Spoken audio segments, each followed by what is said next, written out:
right. Yeah. Chill.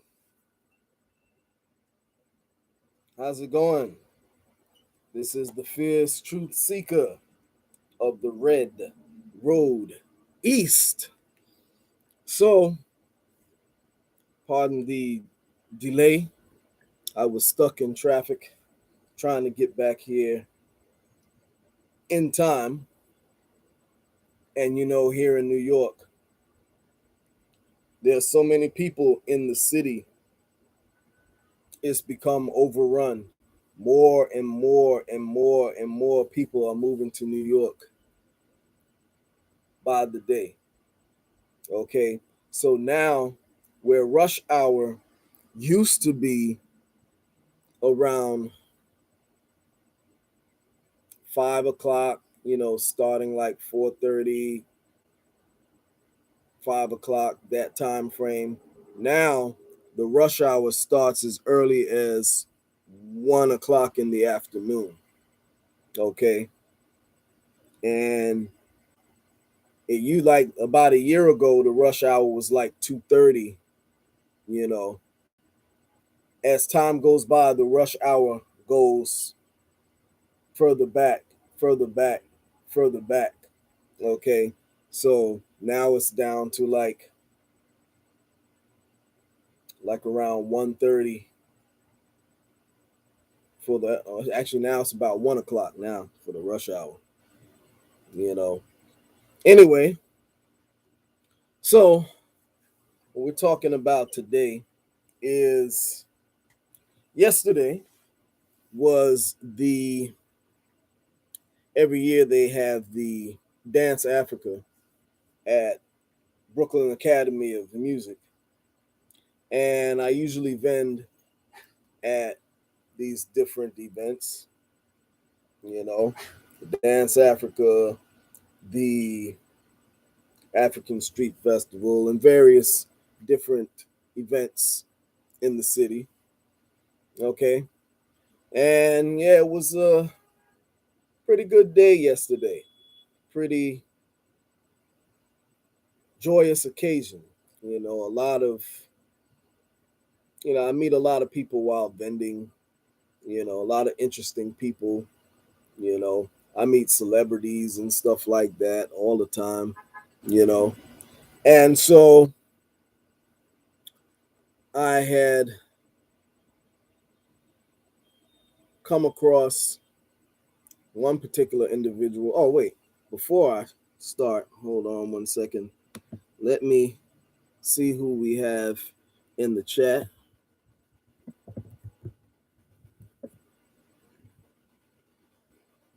Let's see here. No one in the chat yet. Okay. And how many people we have looking? We got one person watching. Okay, well, before I get started, I'll wait and see if we get a couple more people. Now, no one's watching. Okay, so I will take my time in getting started since there's no one watching right now. So, for those who would like to leave a donation, I'm going to leave a link in the chat.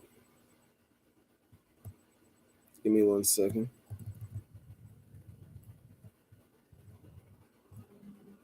I'm going to leave that link in the chat.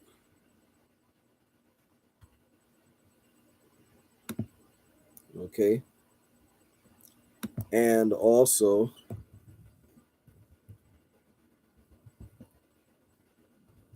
I'm going to leave Cash App link as well.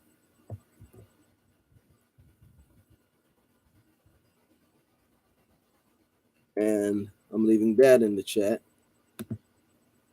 That's the Cash App. So that's two different options for leaving a donation for those who are generous enough. Okay. And so, yeah, so, I got out late yesterday setting up. Well, actually, no, it wasn't late. It was about 11:30. That wasn't too late, actually. It wasn't too late. It was later than I wanted to. I wanted to get out there like about like 9 o'clock a.m. But I got out there about 11:30. It's not too bad. But anyway, by the time I got set up, I think it was about maybe noon. And I ran into one particular Pan African brother. I'm not going to say his name. I'm not going to put people on the spot out there. But this is a very learned Pan African brother who I do have respect for because this brother has been around for a long time. I remember the brother used to work at the bookstore. I'm not going to say which bookstore. I'm going to leave it at that.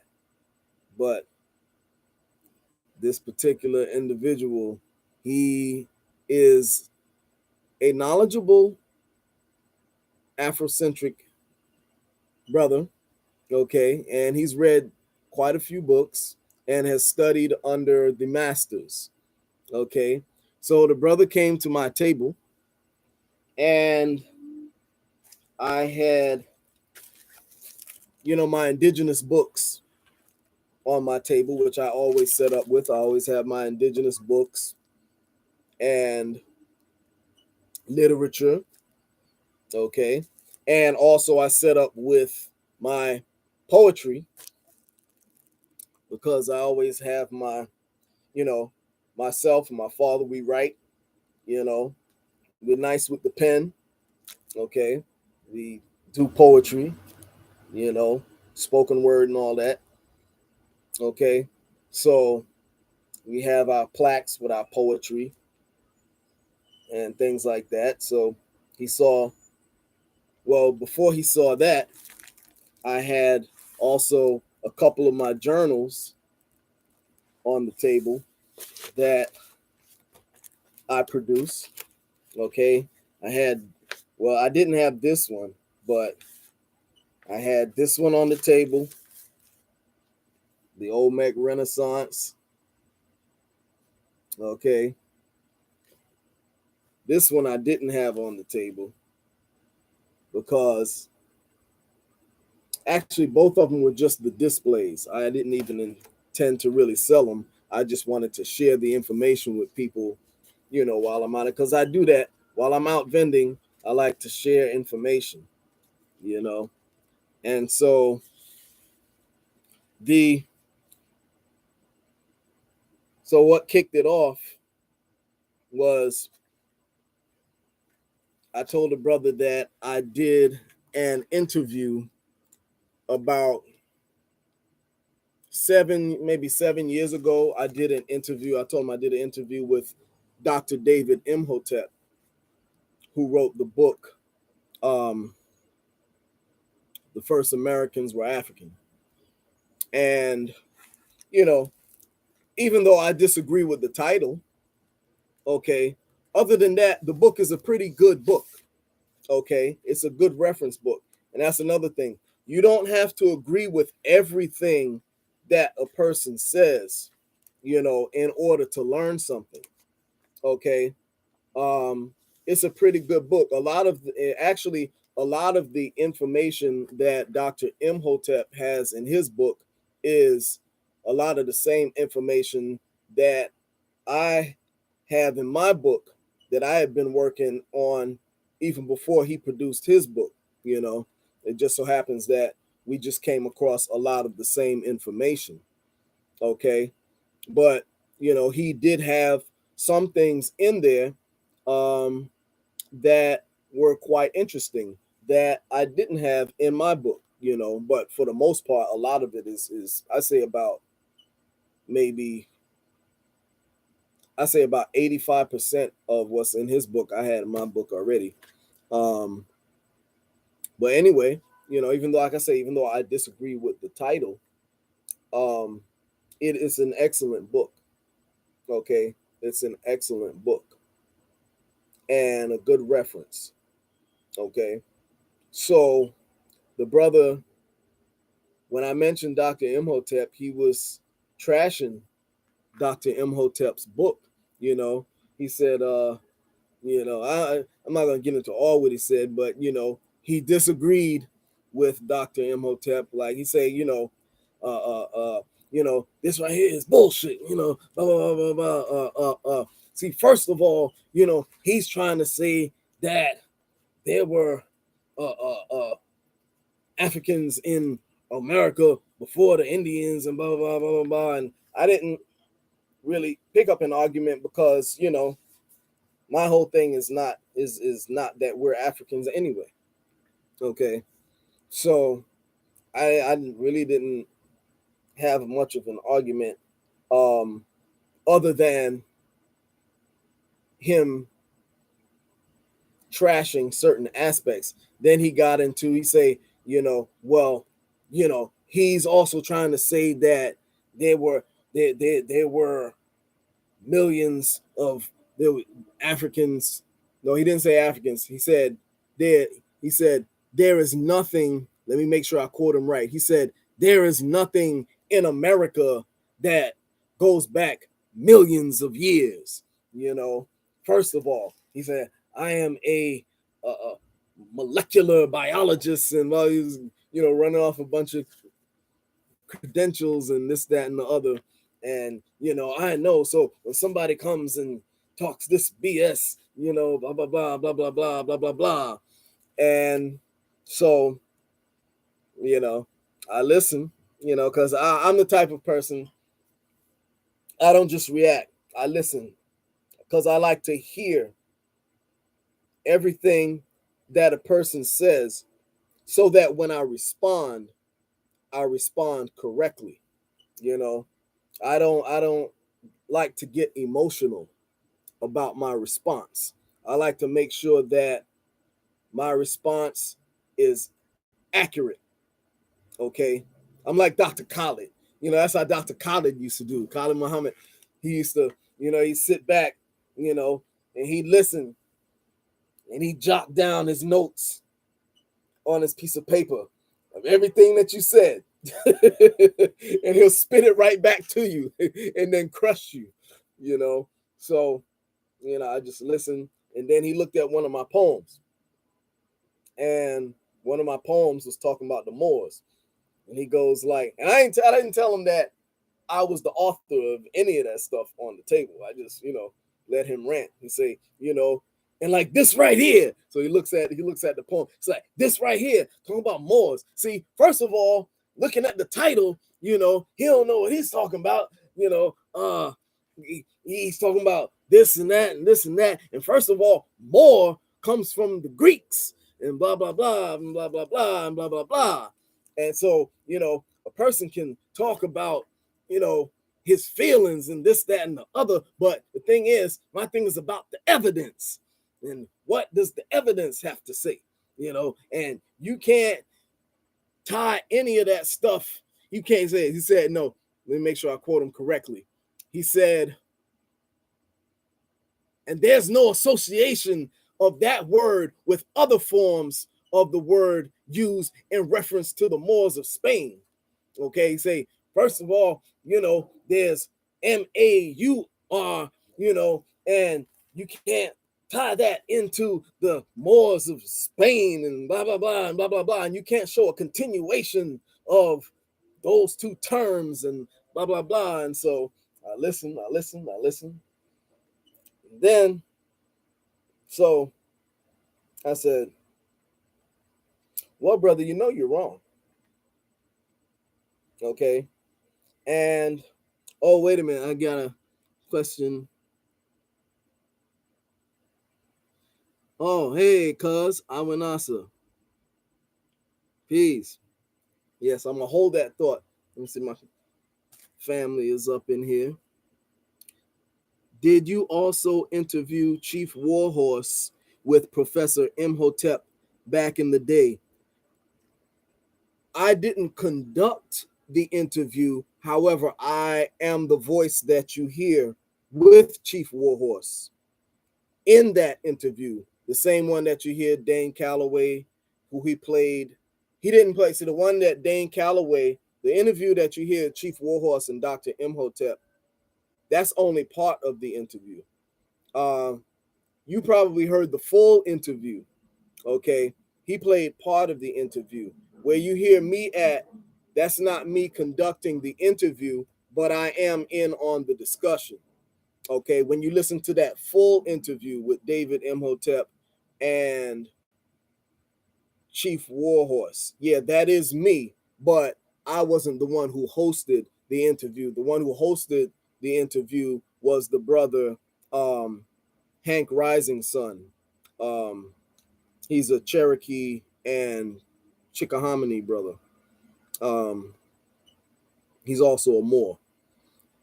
And it was on his show that we were on. Okay. You are very observant, cuz you're the first person who brought that up.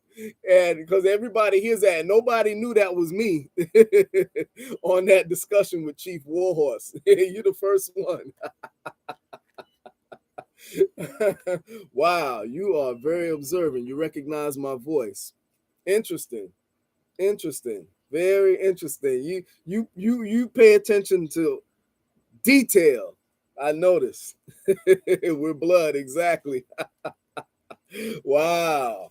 I'm impressed. I'm impressed. Yeah, because I never told anyone that I'm the voice that is heard on that interview with Chief Warhorse and Dr. Imhotep. Yeah. And I had Dr. Imhotep on my show, one of my shows, I had him on the TV show actually, and I did upload it onto YouTube. This is about maybe 7 years ago, something like that. But anyway, yeah. So I listened to the brother yesterday at the Dance Africa, and so I said, "Well, bro, you're wrong." I said, "More does not come from Greek." And he said, "Oh yeah, so well, where does it come from then?" Blah blah blah blah blah blah blah blah. I said, "Well, first of all, your timeline when you talk about more coming from Greek, more predates Greek, and when you look at the Mauryan dynasty under Chandragupta Maurya, okay, that is like 320, something like 325 to, let me see, let me make sure I get the time correct. Give me 1 second. I don't like to misquote dates and things of that nature. So it's 322 BCE to 185 BCE. And he said, "Well, who's the Mauryan?" And I said, that is Chandragupta Maurya from the Mauryan Empire, from India. And he say, "So you're gonna tell me that India comes from the Moors and blah blah blah blah blah." He got all emotional, and I'm like, bruh, whatever you want to call it, it is what it is. All you have to do is say, "Well, show me." So see, I like to deal with the facts. I like to deal with the facts and blah blah blah and blah blah blah. So where's the receipts? And so I said, "Okay, I'll get it for you." Okay, so I went and I didn't tell him that I authored any of these materials here because I like for people to speak objectively, without any type of bias or without any type of holding back, you know, or anything like that. So what I did was I went in my bag and I pulled up this past journal, which I often refer to. I've talked about. I've gone over some of this material in the older series, the beginning of the series on Moors and Indians, friends and enemies, friends or enemies. Okay, and I gave the whole timeline of the term Moor, and I showed where it was before the Greek usage. Okay, and I also showed in this journal how the term is indigenous to the Americas. Okay, and so I also told him, I said, well, he said, well, so then where do the Morians come out of? Blah, blah, blah, and blah, blah, blah. I said, well, when you trace the term, you're going to trace it going back to the Amorites, to the Amaru, and blah, blah, blah, and say, well, where's Amaru? We'll say, who is Amaru? And blah, blah, blah, and blah, blah, blah. I said, well, you know, now you're talking about in the Americas, okay? And you're talking about now the plumed serpent, okay, here in the Americas. And so he didn't know anything about that, okay? So I picked up the book and I turned to the page and I started reading. He said, no, no, no, let me see it. And so he picks up the book and he starts reading, right? And so the part where he was reading,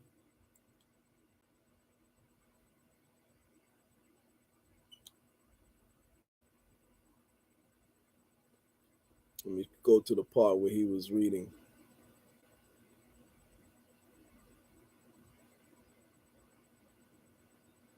Hold on. I'm going to read for you what he read.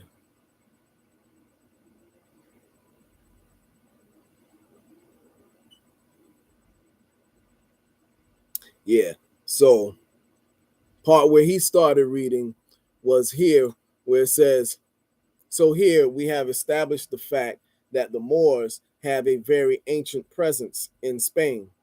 Okay, now this part is quoting from The Golden Age of the Moor by Ivan van Sertima, right? So, and he went on to talk about, you know, how he knows all the authors of the Golden Age of the Moors and blah, blah, blah. And he's talking about what they said and what they didn't say. So, you know, I didn't tell him that, you know, I quoted from the book also in this journal here, as well as other sources. And so he read here where it says, so anyway, actually go back even further.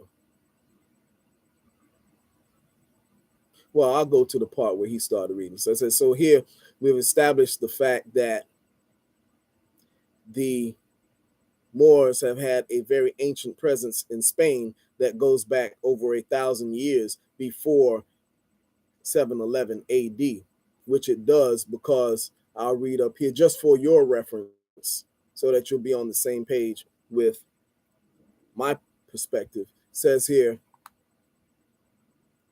I'll go up and I'll read.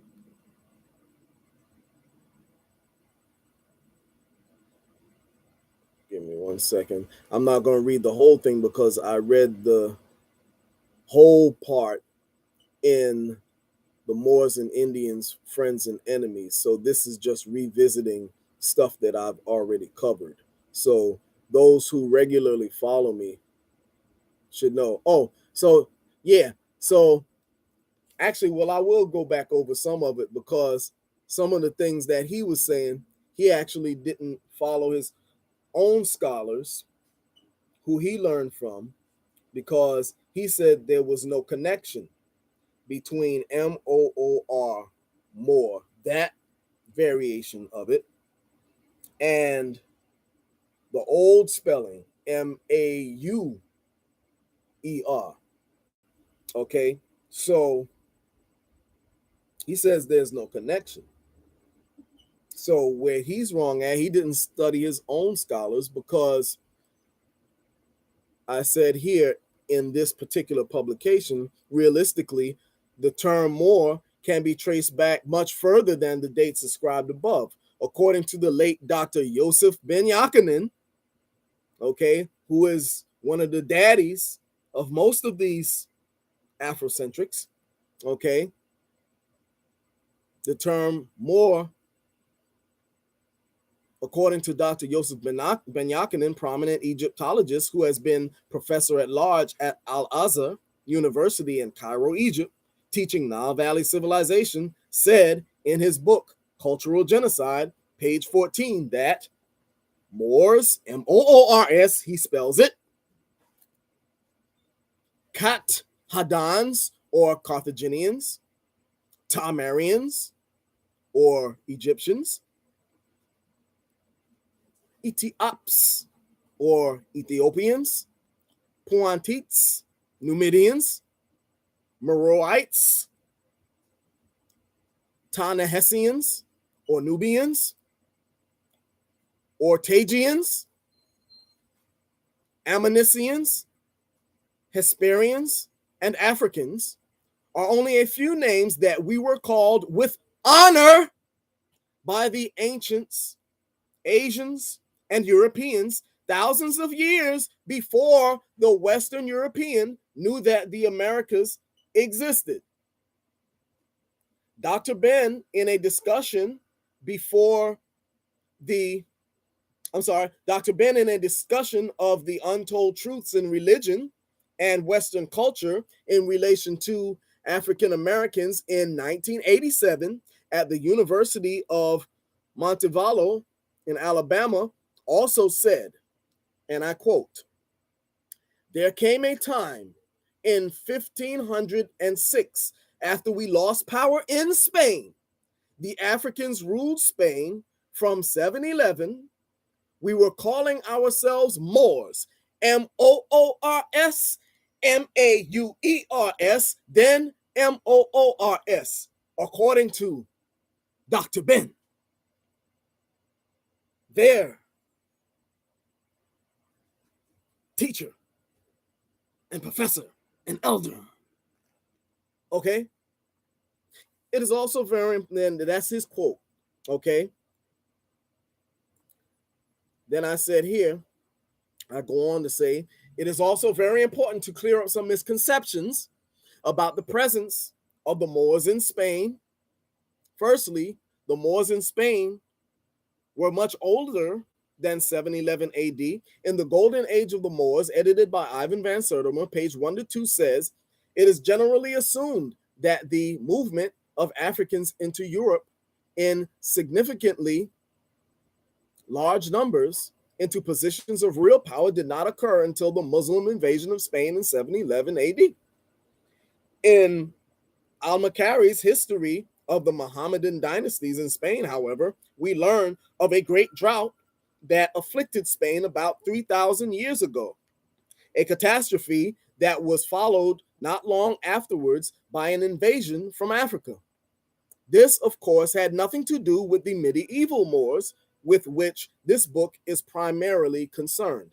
But it is worth noting here because it actually established an ancient African dynasty in Spain, a fact that is omitted from the official histories.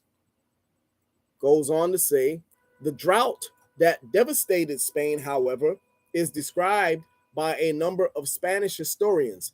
Pedro de Medina in Libro de las Grandezas de España, published in Seville in 1549, dates the drought at around Dates the drought at 1070 BC.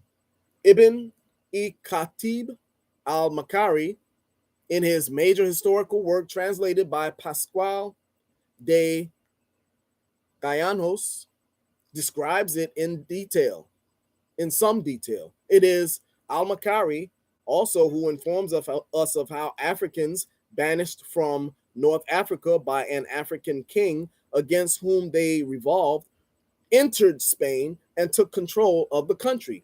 The leader of the Africans is recorded as Batricus. What his original name was, we do not know, but it survives as Batricus in the Latin of the Romans, because it was the Romans who defeated these Africans 150 years later. These first cast anchor at a place on the western shore of Spain and settled at Cadiz. Advancing into the interior of the country, they spread themselves about, extended their settlements, built cities and towns, and increased their numbers by marriage. They settled in that part of the country between the place of their landing in the west and the country of the Franks in the east, and appointed kings to rule over them and administer their affairs.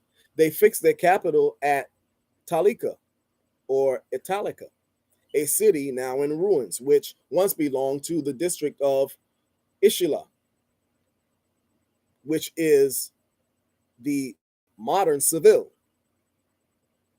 But after a period of 150 years, during which 11 kings of the African race reigned over Andalus, they were annihilated by the Romans, who invaded and conquered the country. The second major intrusion of an African army into Spain before the Moors occurs sometime around 700 BC, during the period of the 25th dynasty in Egypt, when the Ethiopian Taharka was a young general, but before he had been seated the throne by his uncle Shabataka. It is the same Taharka referred to in early Spanish chronicles as Tarraco that led a garrison into Spain and invaded it during this period. We have a clear and indisputable reference to this in a manuscript by Florian de Ocampo, Chronica General, published in Medina del Campo in 1553. The name of the invading general is given as Tarraco. He is not only identified as head of the Ethiopian, he is not only identified as the head of the Ethiopian army, the reference is more specific. It says he was later to become a king of Egypt. The name, the period, the historical fact of his generalship and his later kingship of Egypt, his Ethiopian origin, and the wide-ranging trade and exploration of the Ethiopian in this period all attest to the validity of this reference. But most pervasive of all is the fact that cartouches of the upper Egyptian kings of this period have been found in Spain. Evidence of such cartouches may be found in the Journal of the Epigraphic Society, volume 7, number 171, April 1979. The cartouche of Shashank, a Libyan king, was found in tomb 16, Almansur, Spain. Almunicar, Spain. Almunicar, Spain, sorry. The Libyans ruled with the support of Nubian armies from 22nd to the 24th dynasties, and were overthrown by the Nubians in the 25th.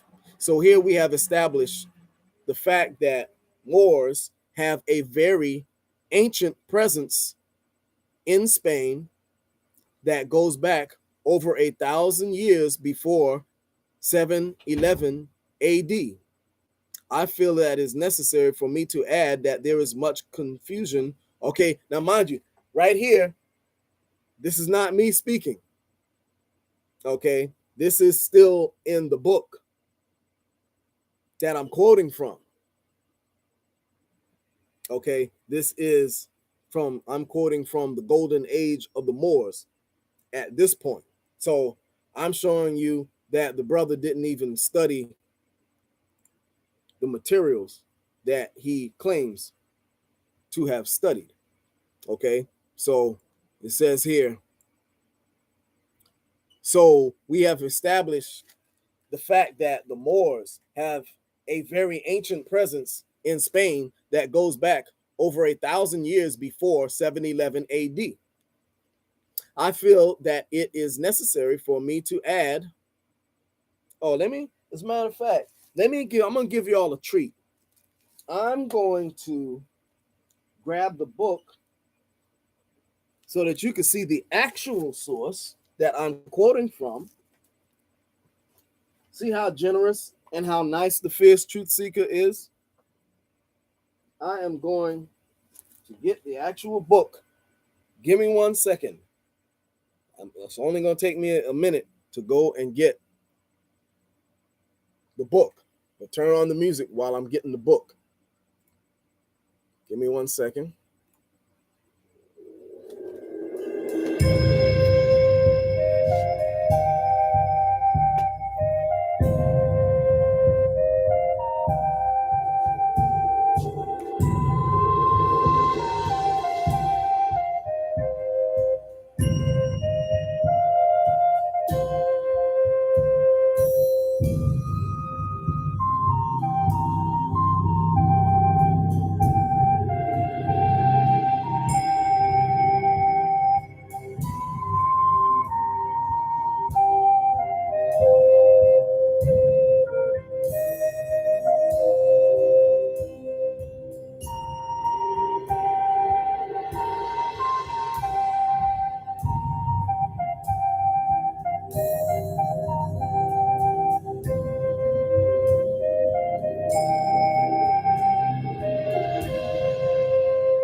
Yeah, so all right, so now I went and I got some books. See,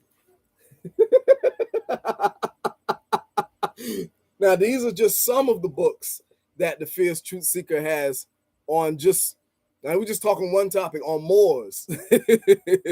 So this is how when the Feerce Truth-Seeker does a lecture series as long as I did on the Moors, and if you go on my channel, you can see that that lecture series is very long, very, very, very long, and I'm still not finished, nowhere near finished. This is just a few books that I just grabbed off of the shelf, just a few that I have on the Moors. So when people come talking about Moors, to me, you can't come with some BS. It's just right off the cuff. It's just right off the cuff. Here's one.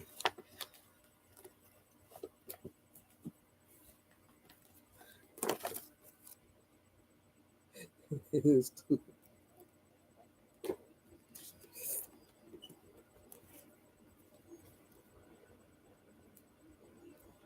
Volume 1, Volume 2, dealing with the Moors.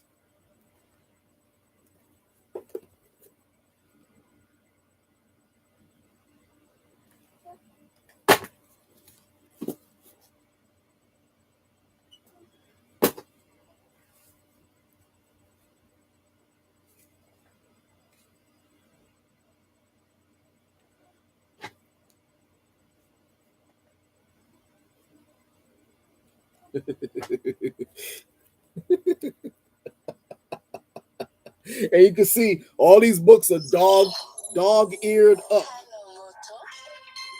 Dog-eared up. Oh, I got all kind of stuff. Holding places, and so all used up. So the Feerce Truth-Seeker doesn't just talk. The Feerce Truth-Seeker, when he talks, he's talking from references, because what a lot of people don't know is that the Feerce Truth-Seeker, as I'm telling y'all now, which is the basic um, theme of this live today, I'm talking about my experience vending yesterday, because that's what I do in my spare time. I do street vending. So people come to the Feerce Truth-Seeker for information on various topics, okay? Because I sell the books on various topics. So I can speak from authority as being a book vendor for many years. People come to me for knowledge, for books on different things, various things, not just history and stuff like that, but metaphysics, um, health and wellness, things of that nature. So Feerce Truth-Seeker, you know, disseminates knowledge, and most of the books that I have, I've read. So that's why when someone comes to me with BS, I can quickly dismiss it as BS because, I have had thousands of books that I've sold over the years and had to read in order to be an effective salesperson. Okay, I had to have read those books, because if you're a salesperson, nobody's going to buy from you if you can't explain your product. You see what I'm saying? If you can't explain your product, because I've done various sales. I've worked also in the fragrance industry, for major fashion designers and stuff like that, who have their product lines and things of that nature, and you have to be able to talk about what it is that you sell. So in order for me to sell these books, I have to have read these books in order to be able to, in a correct way, guide the person who's coming to my table to the right book for the information that they're looking for. Okay. I've thrown away more books than the average person will ever own in a lifetime. Okay. That's just how much information the Feerce Truth-Seeker has and has had. I've forgotten more information than the average person will ever acquire in a lifetime. That's just how much I have, floating around here and there. So anyway, so far, I'm showing you one of the references that I used in the journal. Okay, there's more than one reference, but this right here will make it so that it can streamline your research so that you don't have to go and buy all of those books. And that's what I do. I try to, because that's my profession, is education. So I like to streamline information, because dealing with working in the educational department for 16 years, I know that in order for information to be able to be absorbed by the students, you have to be able to streamline, okay? Make it so that it's not complicated. So that's what I do. I like to put together information so that it's streamlined, so that you don't have to buy all of those books and do all the thousands of hours of research that I had to do before there was an internet, before, you know, this modern technology that we have today. You know, back in the days when we had to go to libraries physically to acquire a lot of this information. Okay. So anyway, so let me see what page you can find this. And I'm going to read directly from the source. So let's see here. And I'm going to show you. Let's see. So we're in the golden age of the Moor, edited by Dr. Ivan Van Sertima. Okay. And it was just edited by Dr. Ivan Van Sertima. And there are various authors who contributed to putting this particular book together. Okay. So the part where we're at now in this book, let's see, one, two, let's see. Yeah, I want to show you exactly where we are. Give me 1 second. And the font is so small. Woo! And as y'all know, the Feerce Truth-Seeker has refused to wear glasses because my whole thing, I don't like quick fixes. You know, my whole thing is holistic. You know, I'm into holistic medicine. Okay. So, and I tell people all the time, you know, if you wear glasses, you know, don't wear them when you don't need them. Exercise your eyes.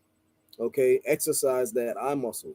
You know, you don't want to just become just dependent on the glasses. Now, I'm not telling you not to wear glasses, but you want to exercise that muscle because anytime, just like in general working out, right? If you don't work out, then the muscles start to atrophy. Okay. And you also, yes, Awanasa, you also do the eye exercises. Okay. Up, down, sideways. Okay. Diagonal, diagonal. Okay. And round, round. And the opposite way. The opposite way. Okay. You have to do that. All right. And there's variations to that as well. Okay. I'm just giving it to you in a nutshell. And there's also an eating regimen to that as well for eye care. Okay. So, you know, I'm exercising my eye muscles so that I don't have to wear glasses. I rather take the time, you know, and try to read the little font, you know, well, what is little to me now, you know, but I rather take the time. All it takes is a little bit of time. You can't be lazy, you know, and just look at it. Sometimes I mess up on words, you know, but, you know, I can always go back if I mess up, you know, even if I have to look back a little bit and whatever, and I get it, you know. But anyway, that's another topic for another time. I don't want to veer off into, you know, something that's not this discussion. That is for the sacred sun days when we do the sermons and things of that nature, where we deal with the health, wellness, spirituality, you know, the other aspects of this culture. You know, I talk about indigenous healing, you know, and things of that nature, on sun days. Okay. So again, though I'm not gonna go off into a different topic, but on sun days, I always break down how the 7 days are named after the planets. But that's another. So you have to tune in on Sundays for that. Anyway, like Monday is Moon Day, blah blah blah blah blah blah. Saturday is Saturn Day, blah. Anyway, tune in on Sundays for that. Anyway, so see here. So it says here, let me find the part because I don't want y'all to think I'm making this stuff up. And if the brother is watching, I want him to see that I'm not making this stuff up either. So let's see here. Give me 1 second. Give me 1 second.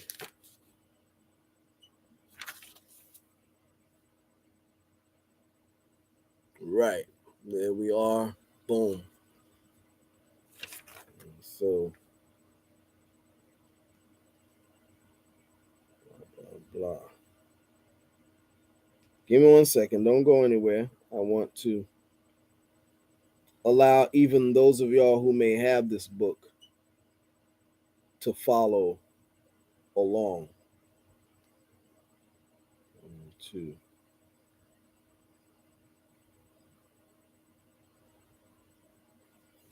All right.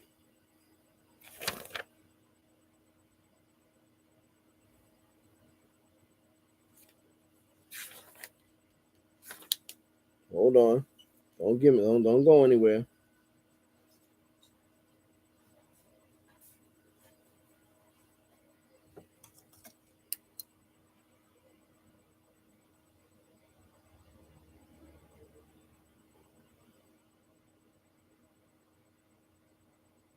Don't go anywhere.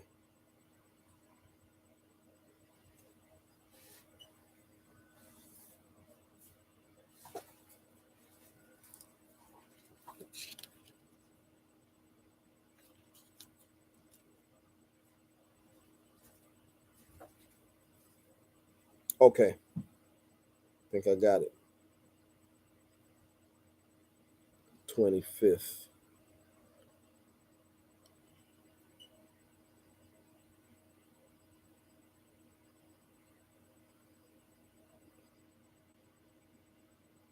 Yeah. Here we are. Okay. Blah, blah, blah. Number 7. Numidian armies. Yeah. The Libyans. Okay. 25th. Right. So, what I've read so far, you find here. Let y'all see. This is on page 2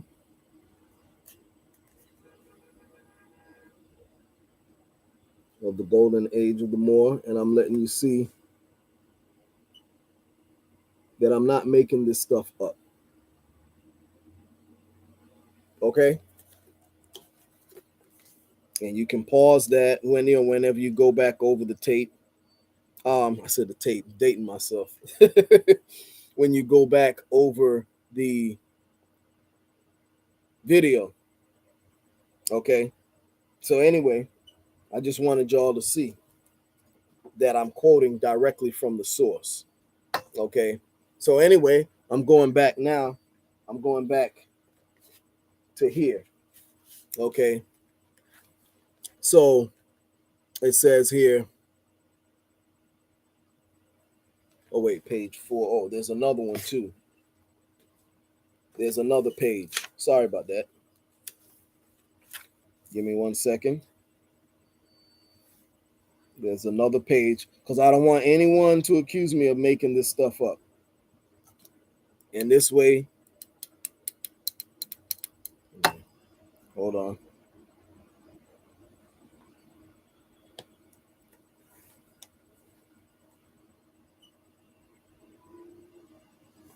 Give me 1 second.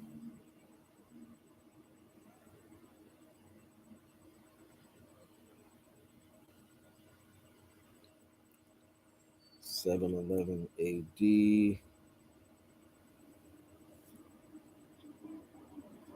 Give me 1 second.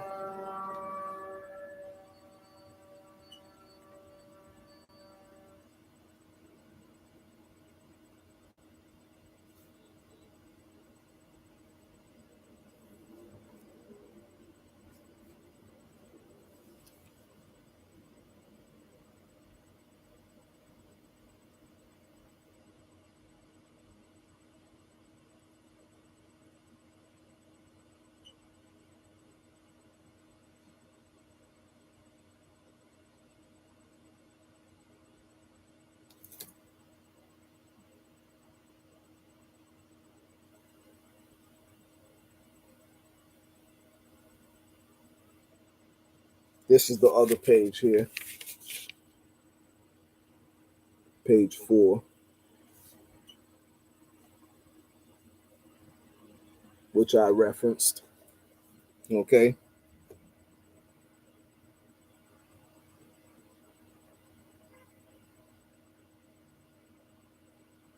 And there's one more thing I wanted to show y'all.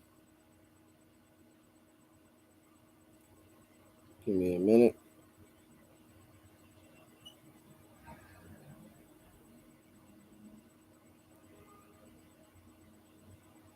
Because I'm feeling that there's one more page that's supposed to go with this. But I'm trying to find that.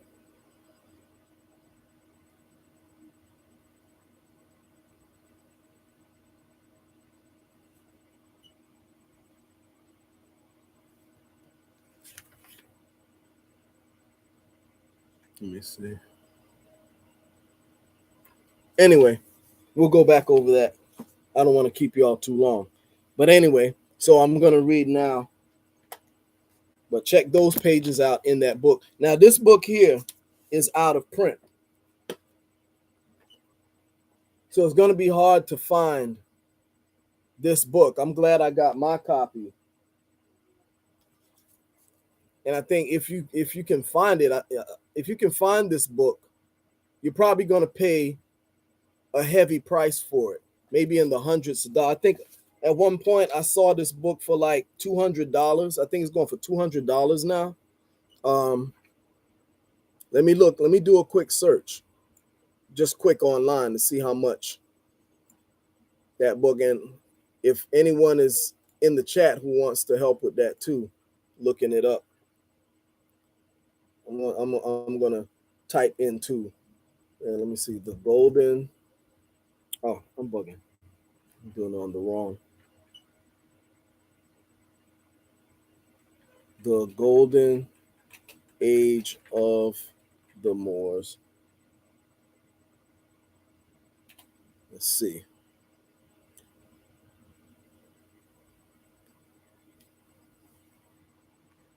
Okay, it looks like they do have it on Amazon. Well, I see the book listed, but I don't see a price. Okay, yeah, okay, they do have it. They have 2 books on Amazon. Two of them for $120. Okay, so that's about $80 cheaper than I think about 5 years ago. I had looked online and I saw they had it for like 200. Um, Now they have it for $120. Okay, and let me see if it's I don't know if it's somebody who had like a new copy that they never used or something like that. That's probably what it is. But I know that that book is not easy to find. Let me see. This work is in blah blah blah blah blah. Let me see. Let me look in the comments. Yeah, because I know I was looking to secure another copy for myself for the library. But yeah, when I looked for it a couple of years ago, it was $200. Anyway, so that's that. So now let's go back and continue from here. Okay, so it says, so here we have established the fact that the Moors have a very ancient presence in Spain that goes back over 1,000 years before 711 AD. I feel that it is necessary for me to add that there is much confusion about the term Berber. Many people believe that the Berbers were a mixed Caucasoid race. However, the original Berbers were a Negroid people, Moors, North African ancestors of the present day Sahara and Sahel, known as Tuareg, Fulani, Senagba of the southern Morocco, Kunta, and Tebu of the Sahel countries, as well as other dark skinned Arabs living in Mauritania throughout the Sahel. Another major misconception, and this is me talking here, is that there was never a Moorish empire. However, in India, there was the Mauryan Empire, 322 BCE to 185 BCE under Chandragupta Maurya. Okay. These Moors, spelled here Mors, originated in Iran and migrated to India. Okay. Now, when I read this part to the brother, he didn't want to hear it because with the Afrocentrics, if it's not saying Africa, they don't want to hear it. You know, everything goes out the window if it doesn't say that Africa is the source of the information, okay, or the source of where something is coming from. So immediately he started shaking his head and, you know, he got emotional, okay. And so reading on, it says Maurya's name came from the Moor clan, Mor clan, a clan under the Jats of India. The Moors, Mors slash Murs, are mentioned as the Jats in the 21st century. So I let him read this part. He said, show me.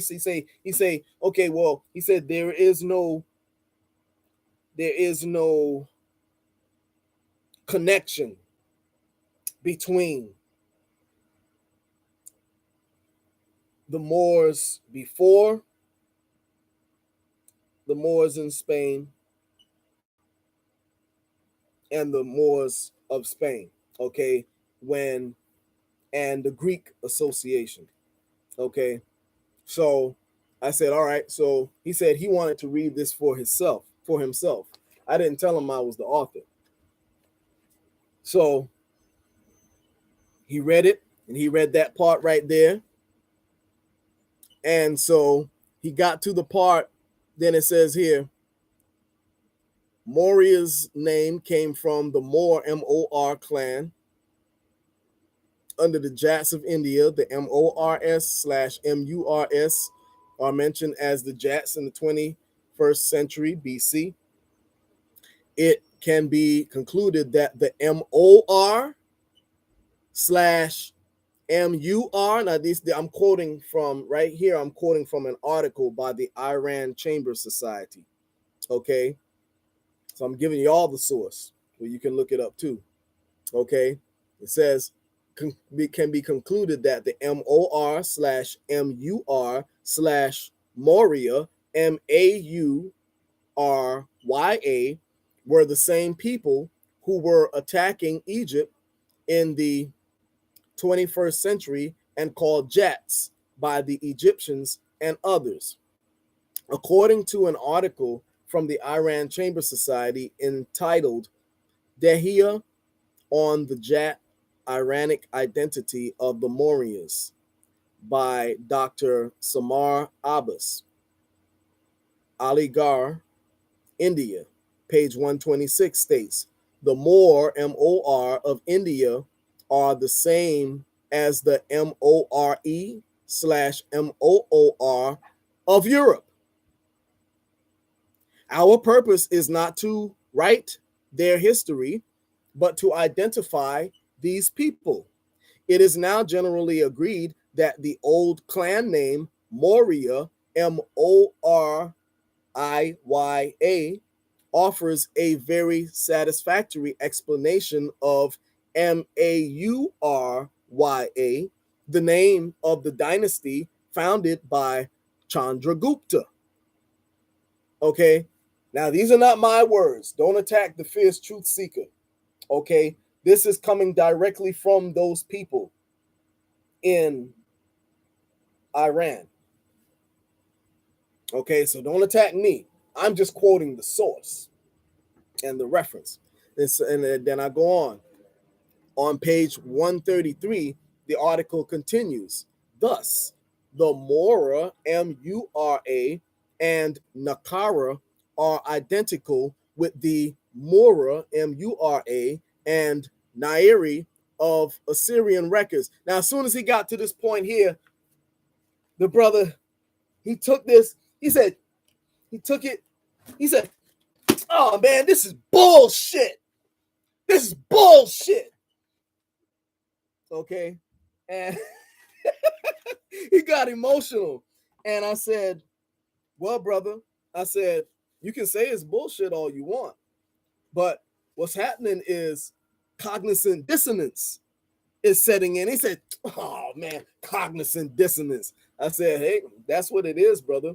And I said, you asked for a source, you asked for a reference. Okay. And you also asked for the connections of and associations.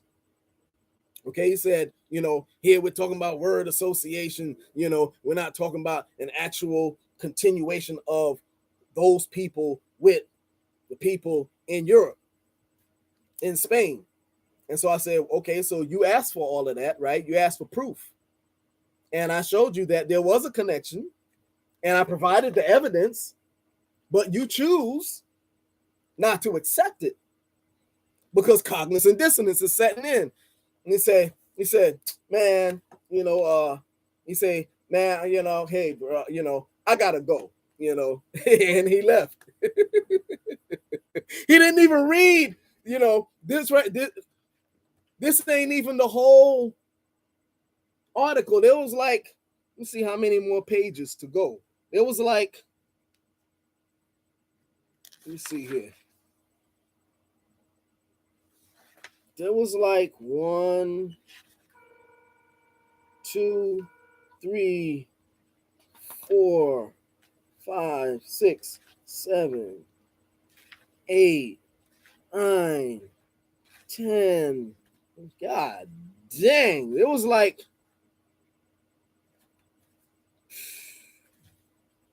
let me see. It was like, what page is 2? She does like 20 something more pages. About 20 something more pages that he didn't even read. He just got to like the second page.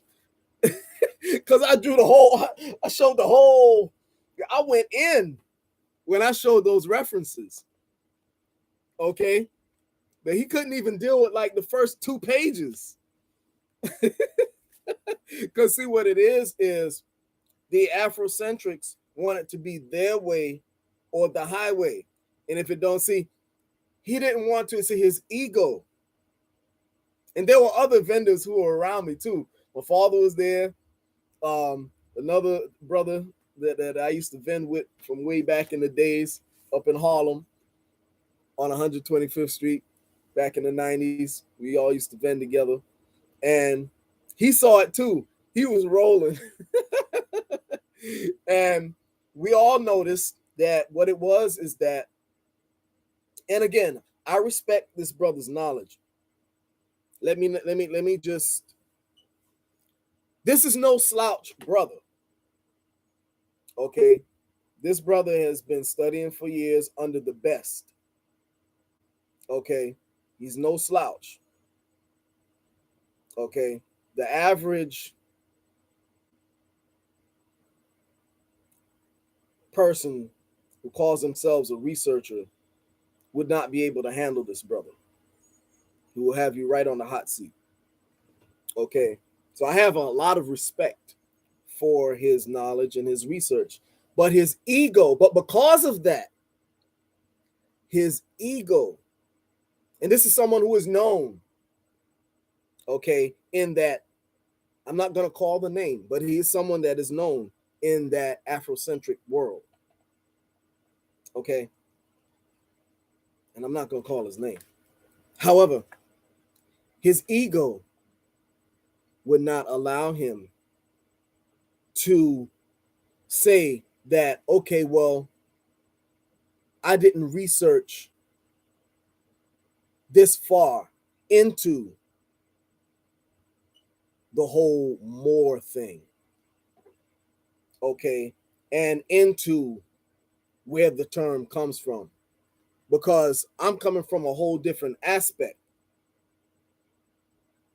You see, I'm coming from not only the aspect of the Moors over in the East, but I'm tying it all into where it comes from the West. Okay, he didn't even get that far into it. Okay, and I didn't even get to talk about how we went from here and started populating a lot of those areas from here in the West. That would have been too much for him. He probably would have had a heart attack. Okay. So I'm coming from a whole different aspect that the average person has not even veered into. Okay.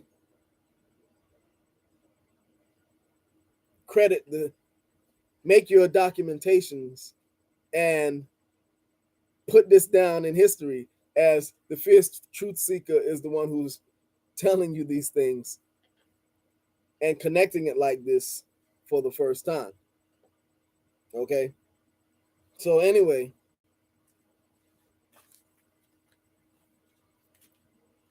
he couldn't come to grips with, and admit, okay, well, maybe like I said in the lecture that I did on Marcus Garvey, I say, it doesn't hurt to say, okay, well, I don't know. You know what I'm saying? Don't let your ego get in the way, you know, of you saying, okay, well, just admitting I don't know. Because me personally, if I don't know something, I'm gonna quickly say I don't know. Because I don't want to look stupid. Okay. I won't let ego get in the way. But anyway, so if he would have read further, he said, because he just threw it down. That's bullshit. Okay.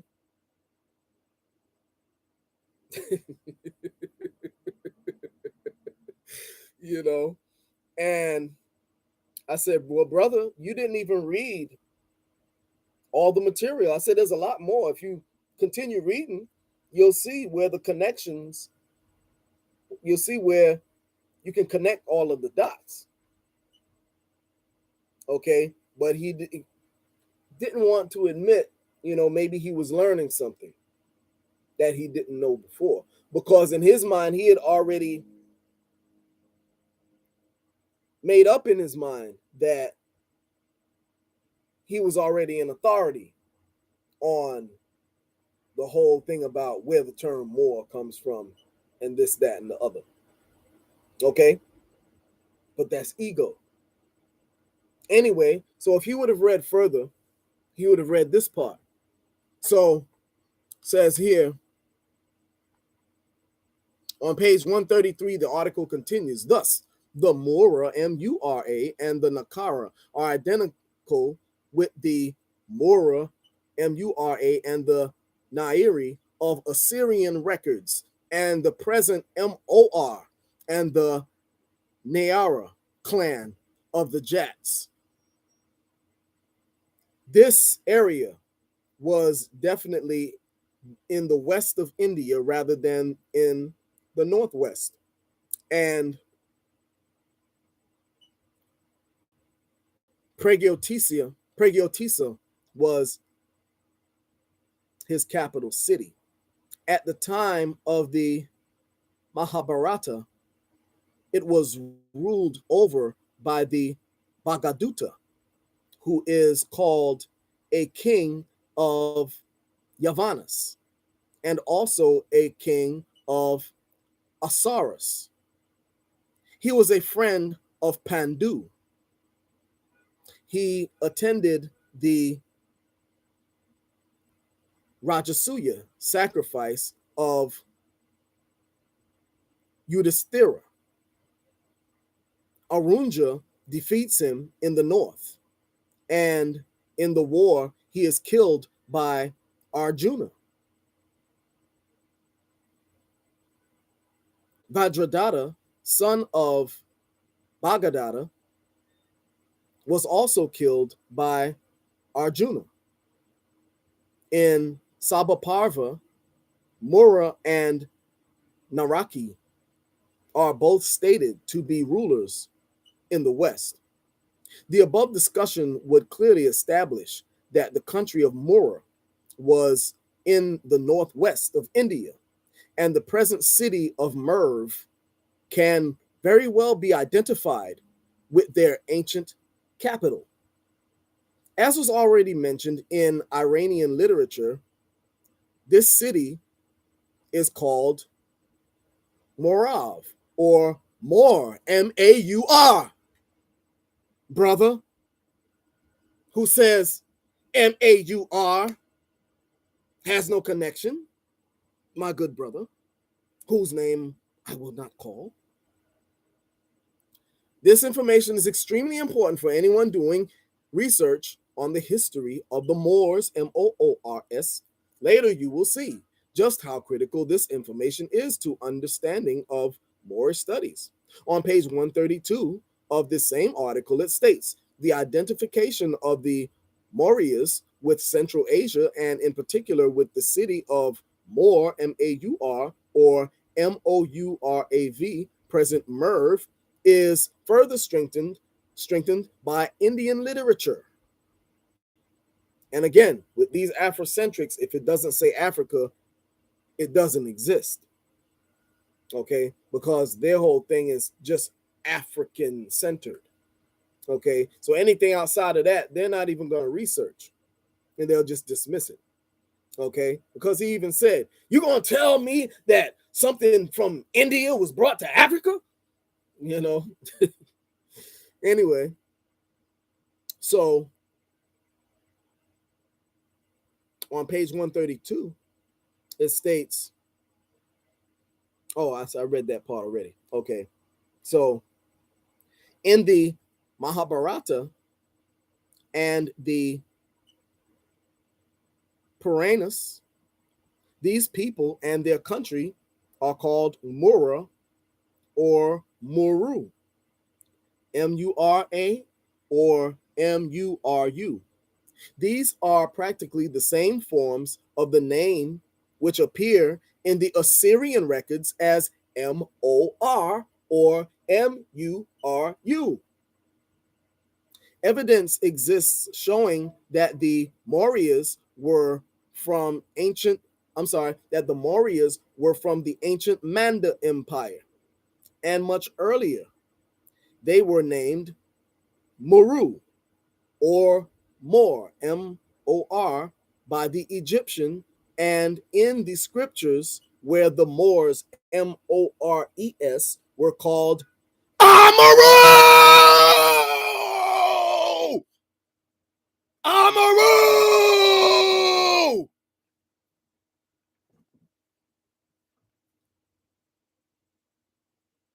Pardon the excitement. Pardon the theatrics. But the Feerce Truth-Seeker has a tendency of getting very excited when the point is brought home. Okay? So, I gotta read that again. Evidence exists showing that the Mauryas were from the ancient Manda Empire. And much earlier, they were named Meru or More. Now that Meru is M-U-R-U or More, M-O-R, by the Egyptian. And in the scriptures, where the M-O-R-E-S were called Amaru. A-M-U-R-U slash A-M-O-R slash Amorites. Amorites. Amorites. America? Amorites. America? Amorites. America? Amorites. Do y'all see where I'm going with this here? Does anyone see where I'm going with this here? Put a one up in the chat. And again, I got about 20 more pages to go. Does anyone see where I'm going with this here?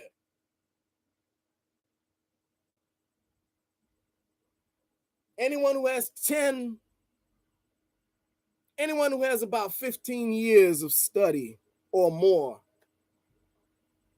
should know where I'm going with this here, should know where I'm about to go with this here. Okay, so far my cousin is the only one who knows where I'm about to go with this here.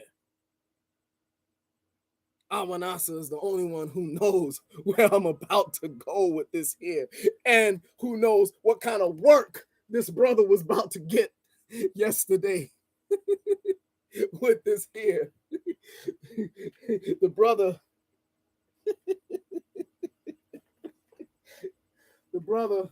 as soon as he saw this Olmec Renaissance on the table, I saw the smirk come on his face, like, because immediately it goes against his Afrocentric paradigm. Okay. The brother didn't know I was about to serve up the filet gumbo, the filet combo, okay, on that mumbo jumbo. So you know what happens when the Feerce Truth-Seeker gets the pan. Can you get the pan for me? Any one of those pans will do. Any one of them cast iron pans will do. Y'all know what happens when I get the pan.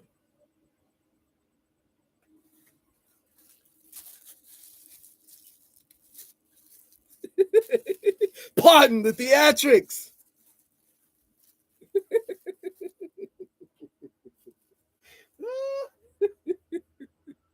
Yeah, there you go. Ah! My wife knows what to do. She got the spoon too. Yeah.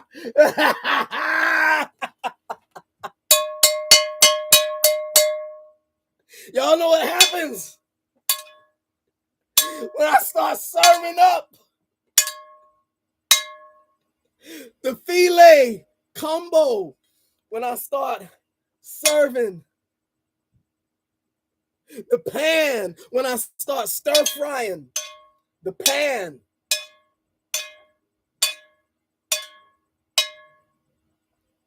dish, the pan, African dish of filet combo to that mumbo jumbo.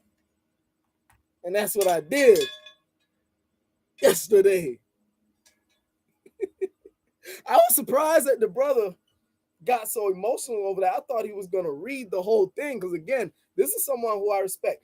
This is someone who studies very well, you know, and he's thorough with his stuff. Okay, but Again, you hear the saying that you can't teach an old dog new tricks. Okay? Can't teach an old dog new tricks. So a lot of times, a lot of these old timers can't expand their minds to learn new things, and they become stuck in a paradigm. Okay? Because all of those, he's talking about all this stuff about the Moors in the East, blah, blah, blah. And I'm not even talking about, I'm coming from a whole different perspective, but I can put that into perspective too. Okay? I'm talking about what's going on right here. I'm tying it back to right here on this land. Okay? Because again, this is the old world. For those of you who don't know, okay? This is the old world. Okay? Does anyone know where I'm about to go with this? This is the old world. America is an old world. And that's why the title here is what? What does it say here? It says in this Olmec Renaissance journal, the real Wakanda is in America, the grand motherland. Okay? The grand motherland. And I mean no offense if I have any people from the African continent listening. But, and I've met a lot of beautiful people from the continent yesterday at the festival. A lot of beautiful people. Give me 1 second. Sweetie, can you bring me some water? Met a lot of beautiful people from the continent yesterday. Oh, can you bring me some cold water?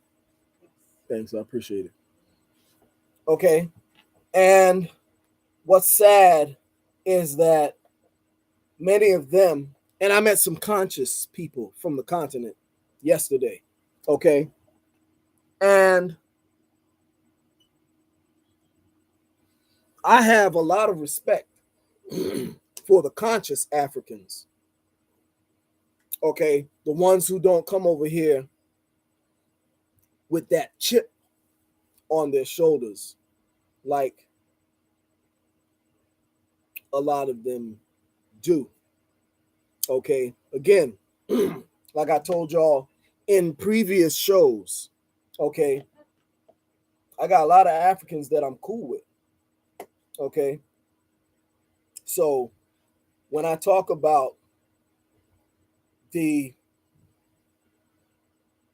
history here, it's not to negate, neglect, or disregard what contributions to civilization have been made on the African continent. Okay. The information that I'm presenting is the contributions that we've made here, here on these shores to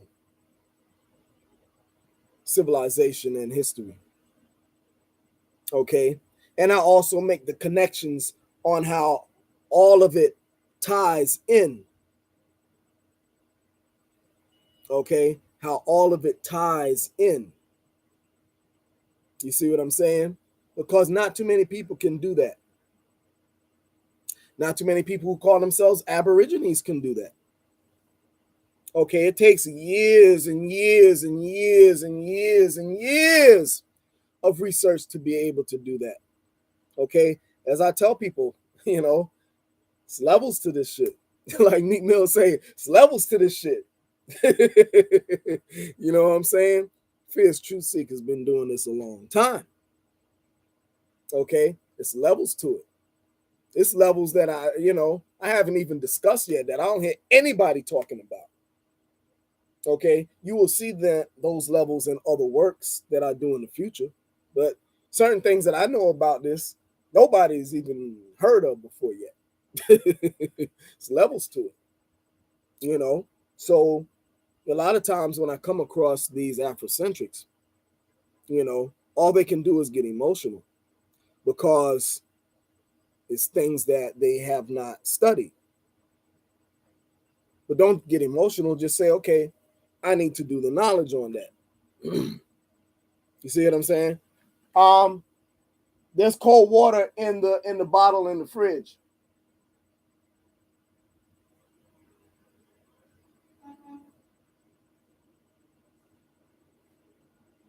Yeah, I had cold water in the.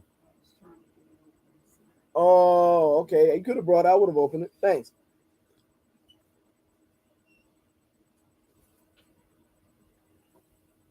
Ah, better than any liquor. Nice ice cold water, agua. Ah, mm. Um, uh,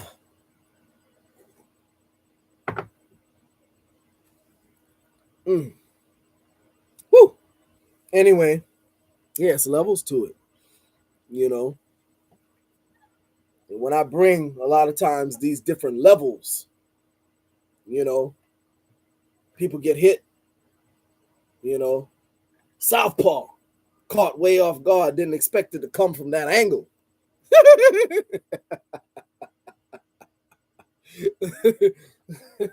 Bam. See what I'm saying? So anyway, now, so I see my cousin's the only one who knows where I'm going with this. So now says here, so Amorites. So with regards to the Amorites,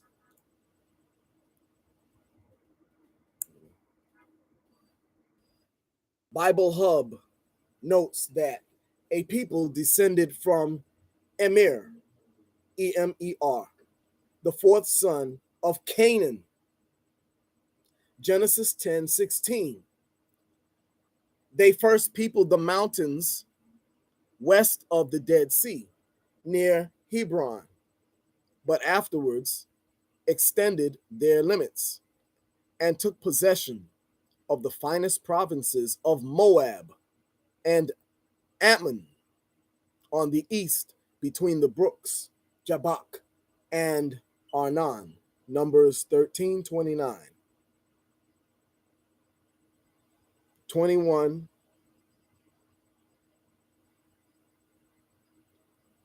21, 31 as well. Joshua 5:1, Judah 11:13.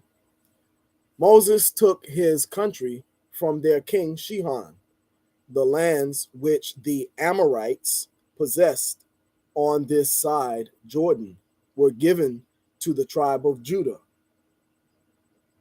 Judah. Hmm. Hmm. Judah. Judah. I'm talking over a lot of people's heads right now. Judah. Where is Judah? Y'all don't know nothing about that. Anyway, that's adept stuff. It's a whole nother level. Anyway, Judah. Let's let that hang. The tribe of Judah. And those beyond the Jordan, to the tribes of Reuben and Gad. The name Amorite is often taken in scripture for Canaanite in general. Genesis 15:16. See Canaanites. By the expression, thy father was an Amorite.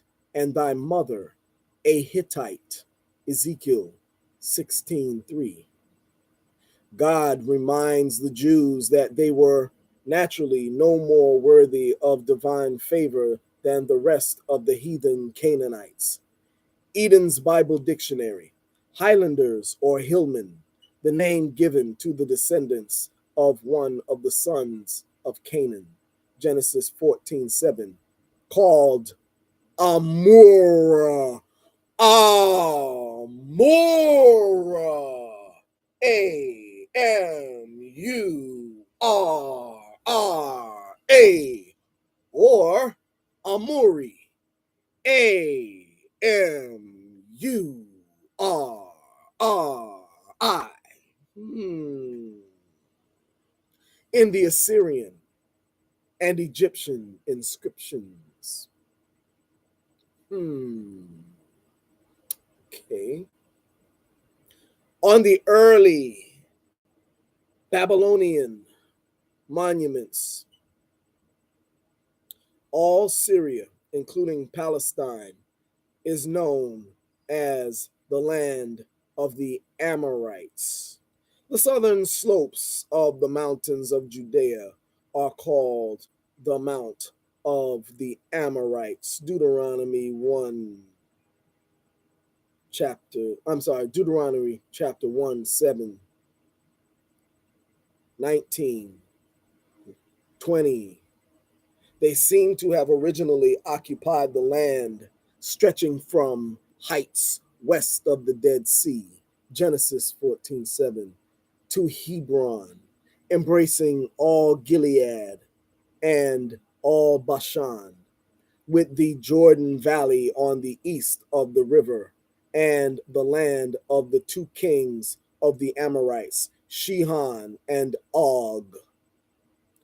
The 5 kings of the Amorites were defeated with great slaughter by Joshua. They were again defeated at the waters of Merom by Joshua, who smote them till there were none remaining. It is mentioned as a surprising circumstance that in the days of Samuel there was a peace between them and the Israelites. The discrepancy supposed to exist between and is explained by the circumstances that the terms Amorites and Amalekites are used synonymously for the Canaanites.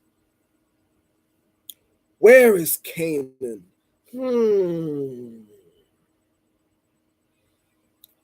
We'll just let these ideas hang. None of y'all know where I'm going with all of this. Okay? This is really talking over your heads. I say I got all this here has to be broken down even further later on. Okay? Y'all don't know where I'm going with this. Y'all really don't know where I'm going with this. Hold on one second. I got to get something.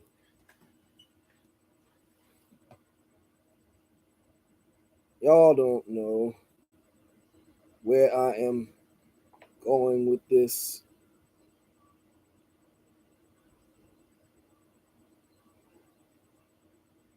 Let's see here.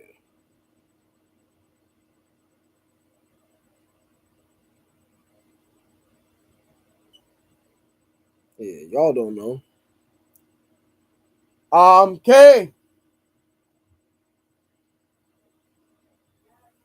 Come here. Or if you can, I don't know.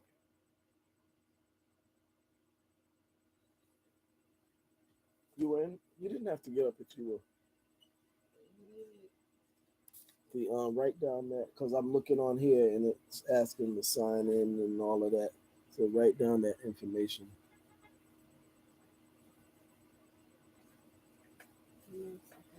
Need a pen? Okay. Yeah. So y'all don't know where I'm going with this. Okay. So at this point, I must mention that there is an unconventional school of thought regarding the Moors that is known among select groups of adepts and certain orders. The wisdom has begun to surface more and more into the mainstream over the past 20 to 30 years. Okay. And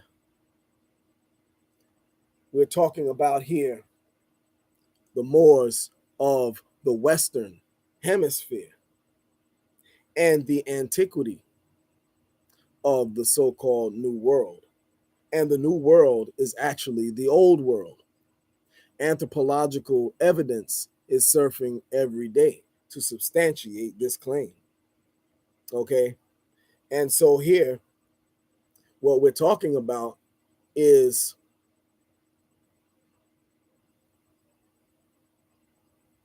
America.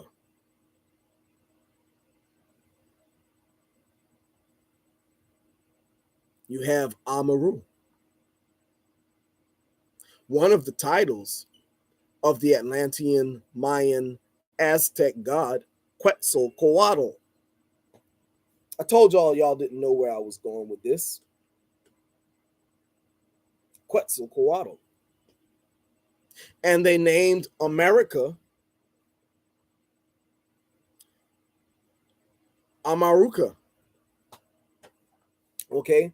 And as I told y'all, the Feerce Truth-Seeker, for those of y'all who don't know, and I'm not tooting my own horn, but the Feerce Truth-Seeker was the first one to make these connections. Okay, way back in the days. I'm talking about like back in like the beginning, the late 90s, making these connections. Okay. Everybody else was just talking about it, but not breaking it down and making all of those connections with Amaru and all of that. Okay. So, like I said, because I was putting out these journals, okay, different journals that were breaking this stuff down way back then, inventing, putting them on my table, vending, okay. And so the plumed serpent, Amaru, okay. So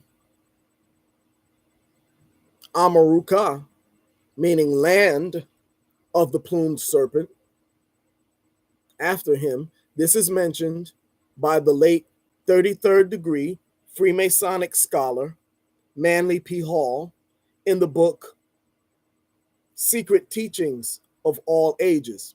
See, that's one of the books that I used to sell on my table. Okay, was the Secret Teachings of All Ages. That book is bad. Let me see if I have it here. I'll show y'all. Let me see. Give me 1 second. I'm gonna let y'all see it.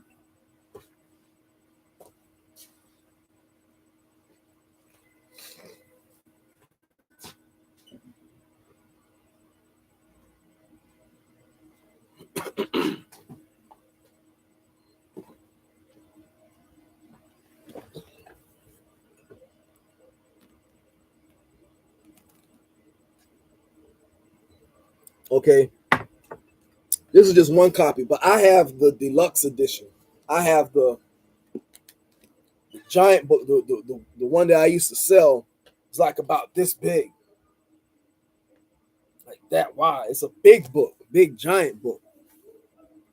Okay, so the Secret Teachings of All Ages by Manly P. Hall.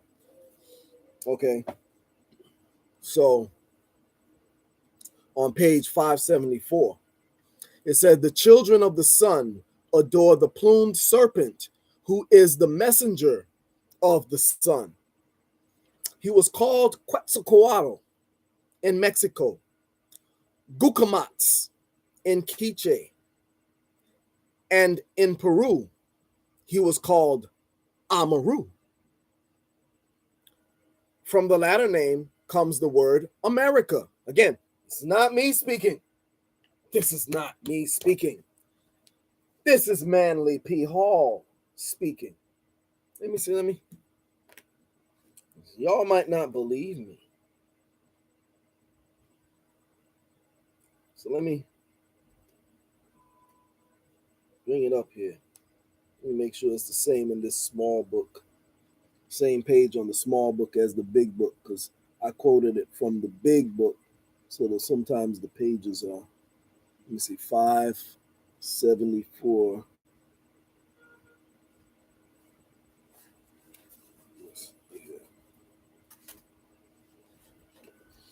AKIRA. Come here. Hey! Let me just make sure I got this right. Come. Hold on 1 second, y'all. AKIRA-OVE07. What's this? Oh, at. That's an at. Okay, I thought it was an E. Okay, thank you. Gotcha. Okay. They have PayPal. They just put in the email. That's how you pay them. Okay. Good. So, let's see here. 574.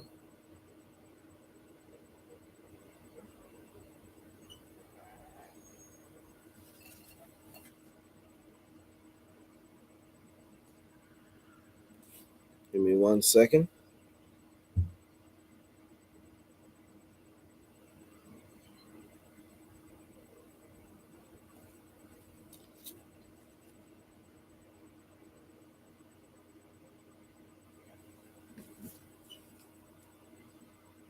Yeah, sometimes when you have books that are different sizes, sometimes the pages will be like a page off or something like that. So let me just see. I know in the big book, it's on page 574. So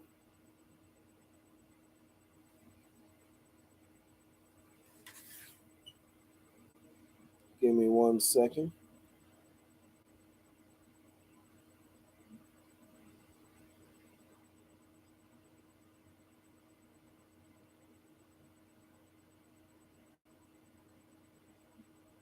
Yeah.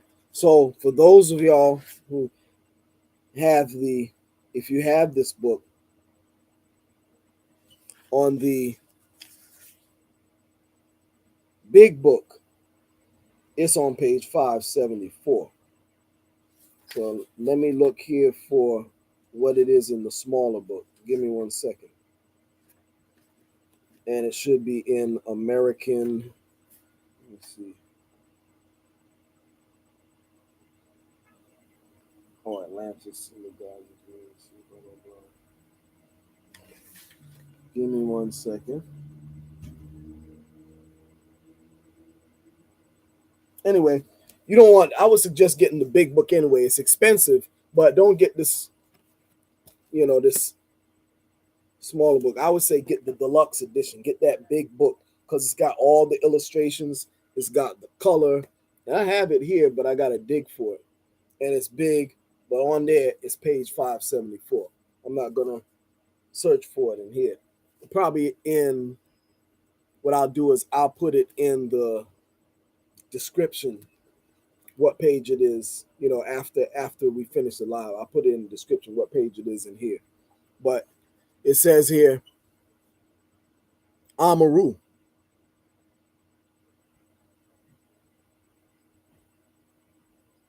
From the latter comes our word America. Amaruka is literally translated land of the plumed serpent. The priests of this god of peace from their chief center in the Cordilleras once ruled both Americas. All the red men who have remained true to the ancient religion are still under their sway. Okay? So, you know that in the secret societies, they notice it because Manny P. Hall, 33rd degree Freemason. So he knows what time it is. Okay? See what I'm saying? So Amaru, Amorite, Amaruka / America, and Moor, Moor, are all interconnected. From this same Amaruka comes Maraca. Uh-oh. Y'all are going to mess up. Comes Maraca. Uh-oh. Y'all are going to mess up. Y'all ain't ready for this. I say there's levels to this. And y'all are not ready. Comes Maraca or Morocco. Uh-oh. They say, uh-oh. And Amara Kapana. Names that the Native Americans called America. According to Watson's Jefferson magazine, pages 405 to 406, it reads in an article entitled The Name America. Herrera, in his History of the West Indies, narrates the voyage of Ojeda, 1499, whom Americo Vespucci accompanied as a merchant, and says, finally, he arrived at a port where they saw a village on the shore called Maracaibo by the natives, which had 26 large houses of bell shape, built on pillars or supports, with swinging bridges leading from one to another. And as this looked like Venice in appearance, he gave it the name, which was supposedly adopted by the Republic of Venezuela. This simple sentence is conclusive proof that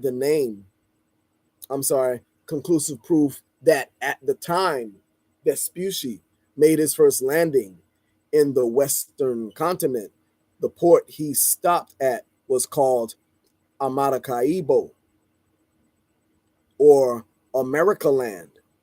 Another thing that is extremely worth noting is that the term Moor, according to Bochart, comes from a Hebrew word, Mahuran, which signifies Western.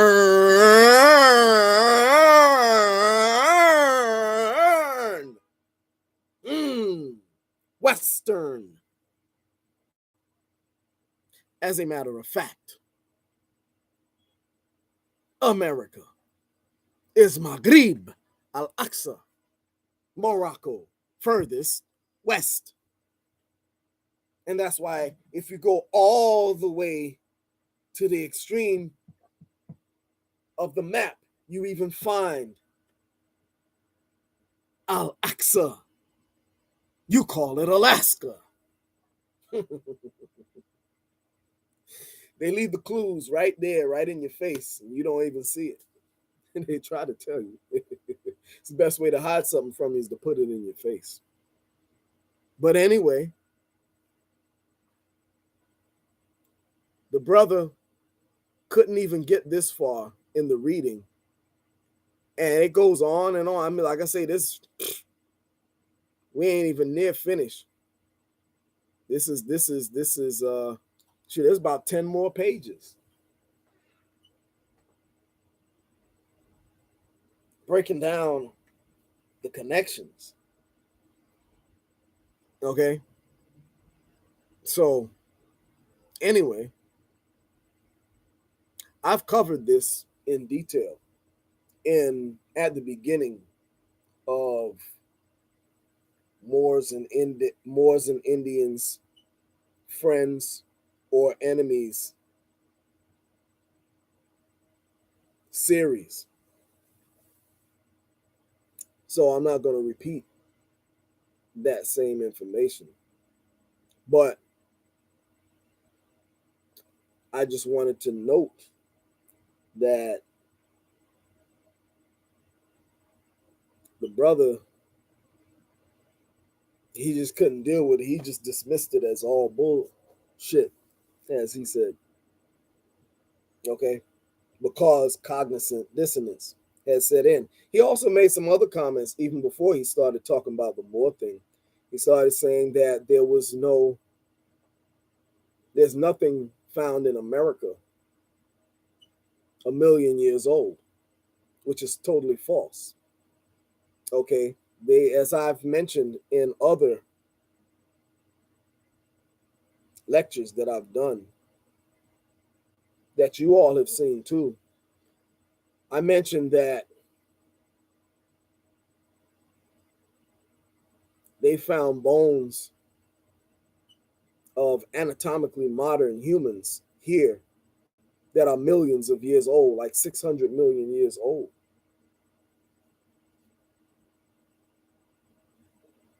Okay. Another one, 250 million years old. They found jewelry like 600 million years old. Apes don't make jewelry. God damn it. Okay. Apes don't make jewelry. Gold chains. They found a gold chain that was like 600 million years old. A primate can't do that. Anatomically modern and thinking human beings make that. Okay. And let's not get into the whole semantics. I know that human being means a monster and all that. I'm talking to the lay person. Okay. All right. So with the Afrocentrics, what you guys have to understand is that a lot of your information is outdated. And I respect all of those who came before us. And these scholars have laid the foundation, a great foundation. When I read the works of these late scholars and scholars who are still with us, who are elders, I still have appreciation for their work. Okay. And I still respect their work, even though it's coming from a different perspective. I appreciate the foundation that they laid that enabled us today to take that information to another level. I respect that brother who came to my table yesterday, that elder. Okay. I don't know how much of an elder he is. I'm not sure. I don't know how much older he is than I am. He's older than I am for sure. But he's my elder, you know. And I respect him. Okay. Because going to the bookstore back in the days and stuff like that, you know, I appreciated listening to information that he had to share. Okay. But that was then. Okay. And this is now.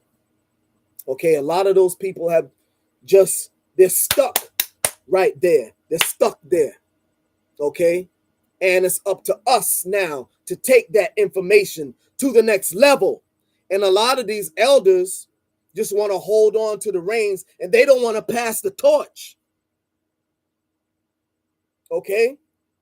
And I respect those elders. But you have to pass the torch.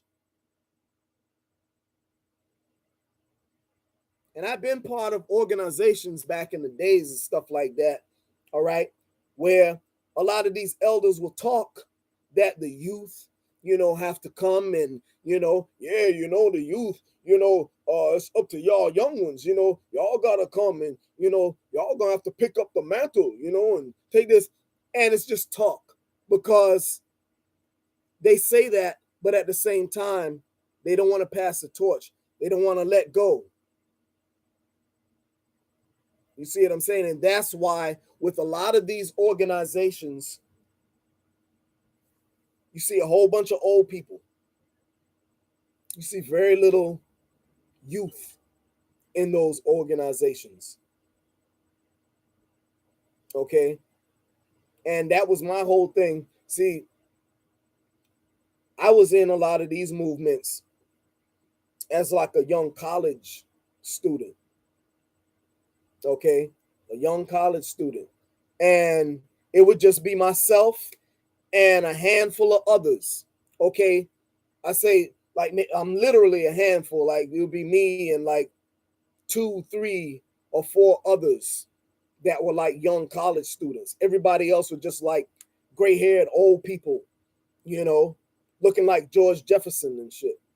You know what I'm saying? No offense to anybody. I'm just saying, I'm like, and they don't want to let go. And then we talk about that all the time. Be like, hey, y'all got to do something different.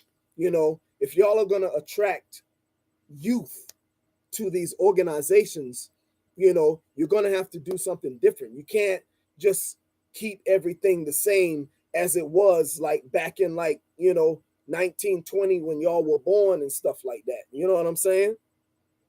And they didn't, they didn't want to do that. So I have a lot of respect for the elders.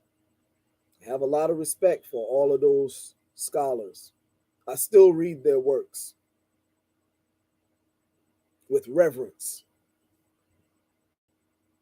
But I know how to put all that stuff in its proper perspective and make all of that stuff current. Okay? So, anyway, pardon my rant. But,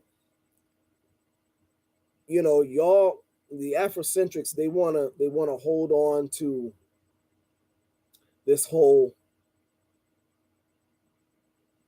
theory that they've been given of Afrocentrism and where civilization began, how civilization began. And like I said, I met a lot of good people from the continent. And it's a shame that a lot of them are being brainwashed by these Afrocentrics here in America.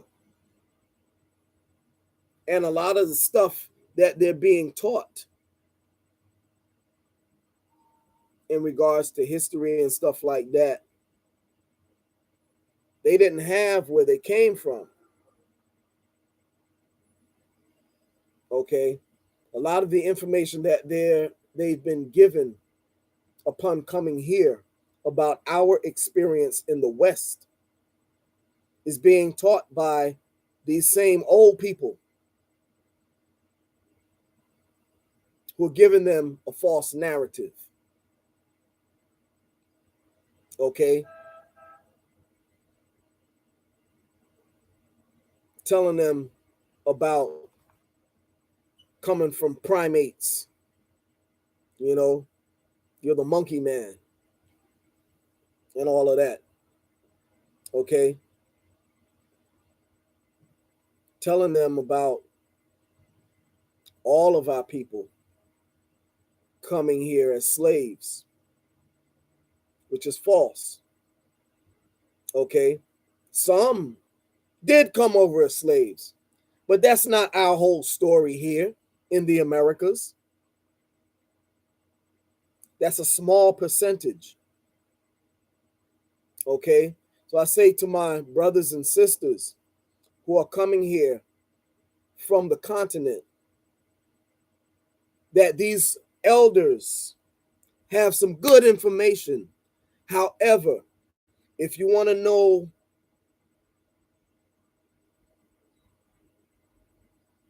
the accurate history of those of us here in the Americas, you can't just get it from them because they're bent on keeping a particular paradigm going. Hold on one second. It's getting cold in here, so I have to open the door so that some of this AC can go to the other. I'm freezing.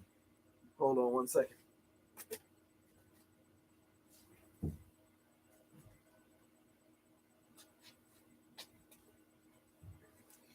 So I say to my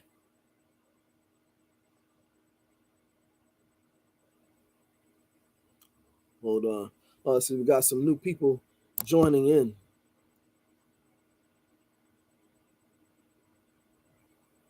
Oh, little mayhem while Indian is in the house. Hey, Shio. And we got the great Timokius, Tahatan, Arahatak in the house. Shio, thank you for joining. And to make Timokius says my people wasn't in slavery at all, but we did lose some of our land. Yeah, and so far, I have, in terms of my family, I haven't come across anything definitive in terms of African slavery. Again, nothing definitive. There's been talk on one particular line, but no evidence. On another line, on my paternal side, there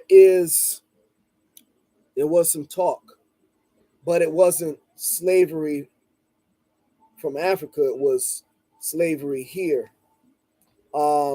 I haven't yet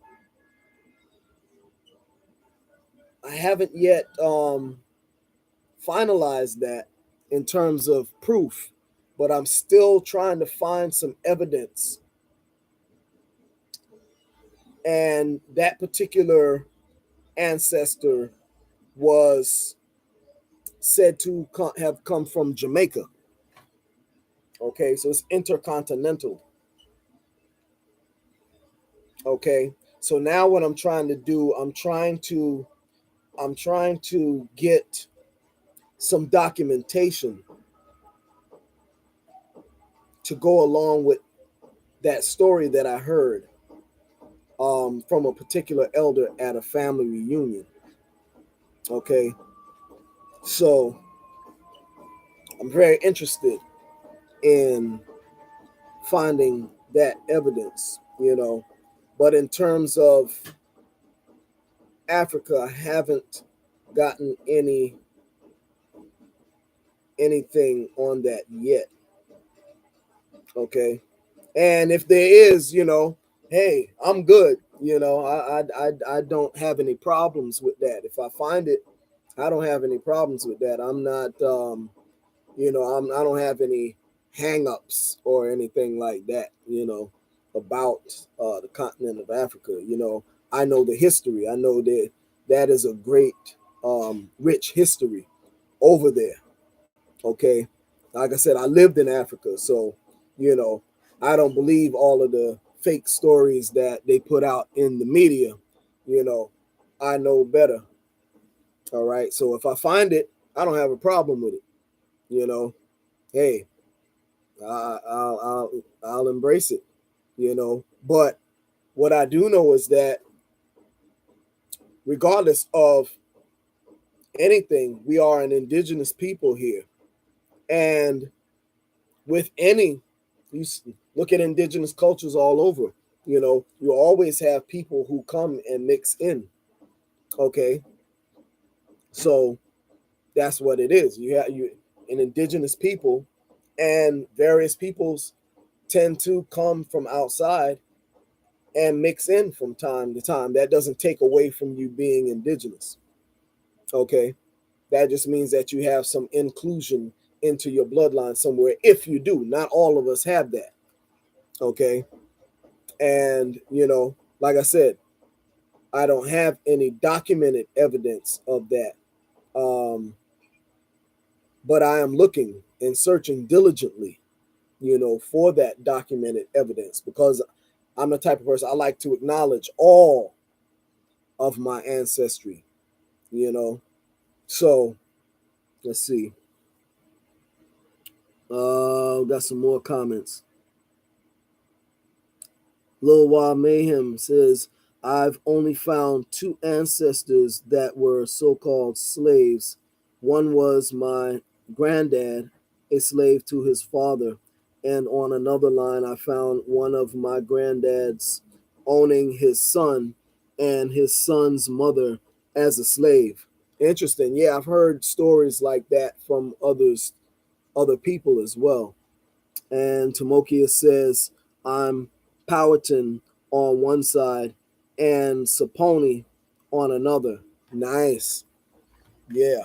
Hold on. I'm getting a lot of noise from outside, and I'm going to have to drown that out with some music so they don't put it up as copyright infringement. I'm not even playing the music. That's coming from outside, and they'll do that. They'll, put up, all that kind of stuff on the video. So I'm gonna play some of my music to drown that out because this is royalty free. So let it drown that out. And so yes, Timokius also says I did have sharecroppers on my mother's side. That is the closest I got to slavery. Yeah, and you're gonna find that same thing with a lot of us. You know what I'm saying? It's a story that they concocted, making it seem like all of us share the same story. All of us have a different. We all have a different story.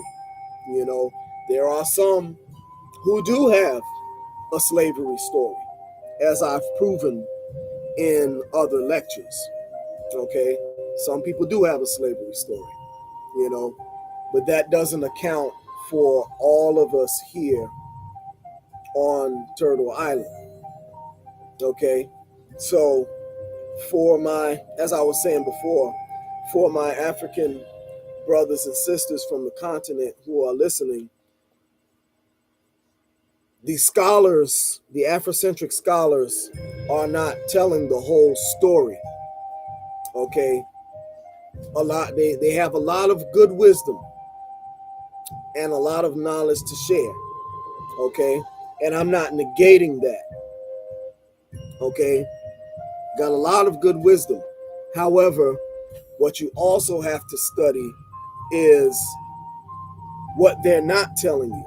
Okay, because a lot of them are just pushing one narrative, and that narrative is not telling the story of everyone here on this land. Okay, because again, on this land, just like in Africa, okay, in Africa, you have, let's say for instance, like in South Africa, right? You have a whole bunch of Africans there in South Africa, but they all are not the same people. And they all are not indigenous there.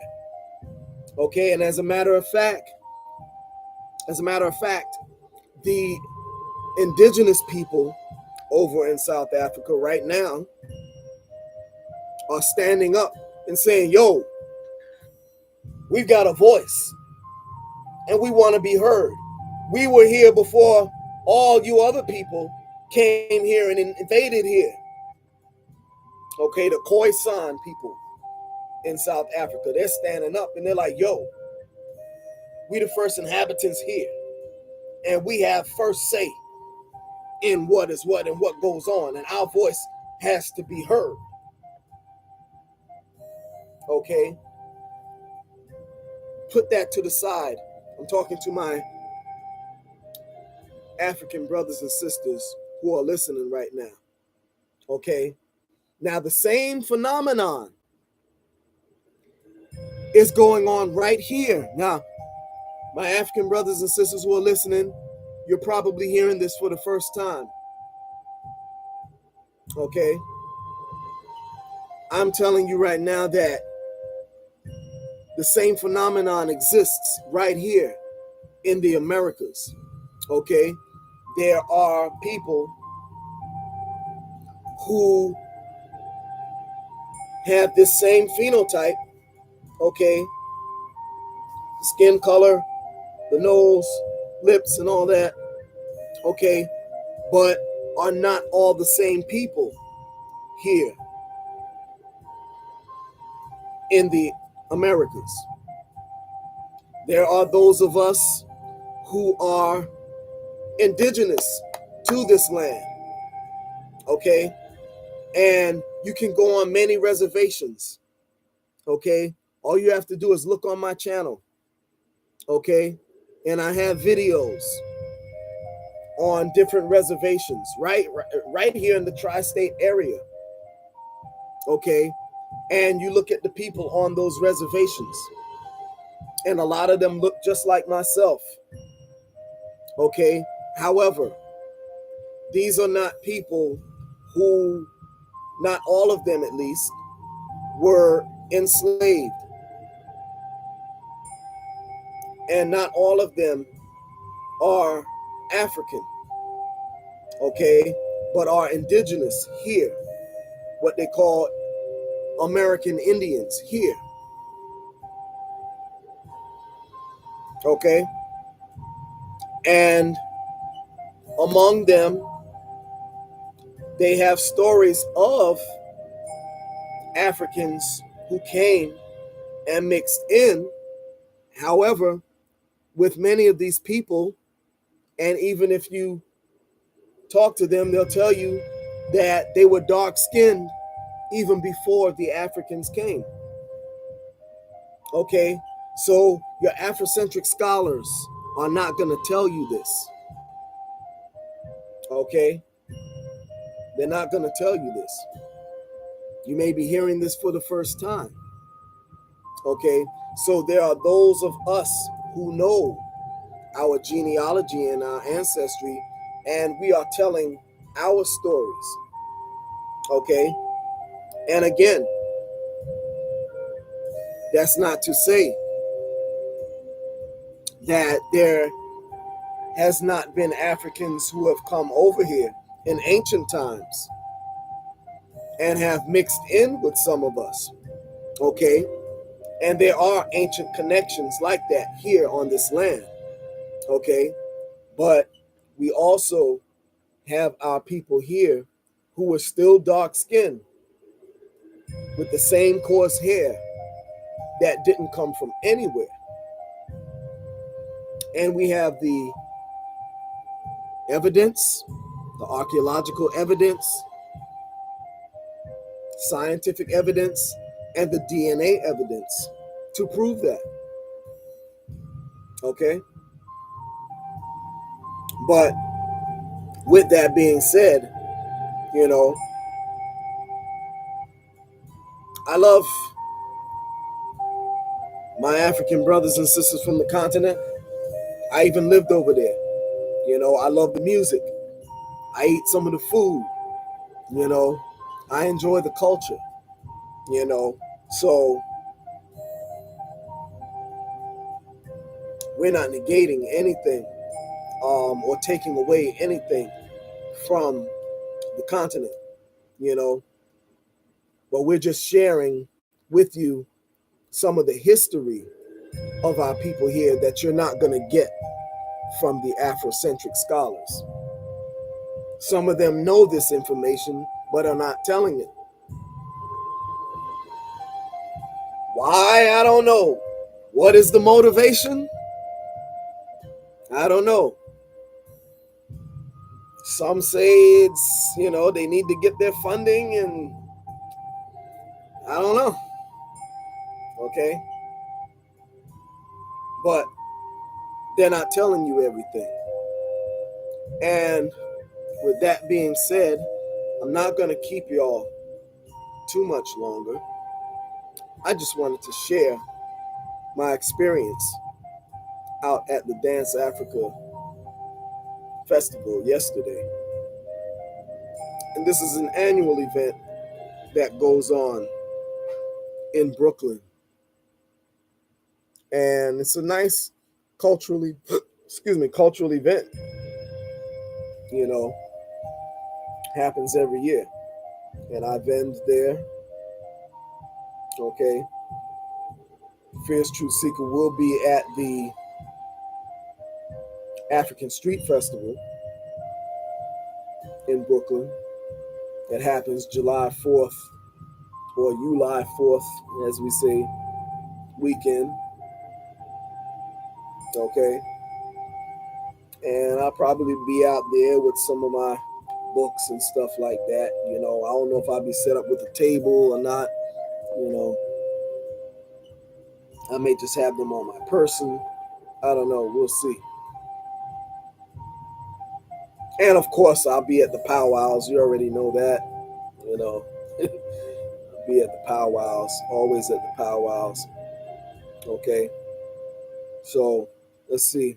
Before we close out, I'll take a look. But did I have anything else to share? Let me see. Oh, also, give me 1 second.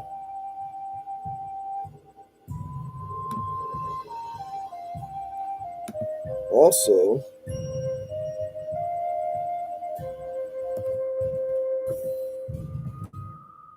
hold on 1 second.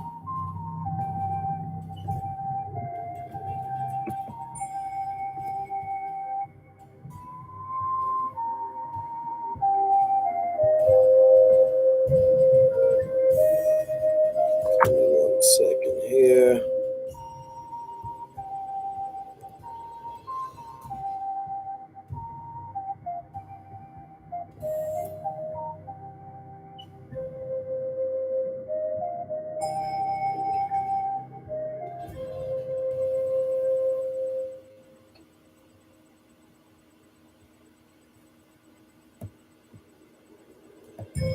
At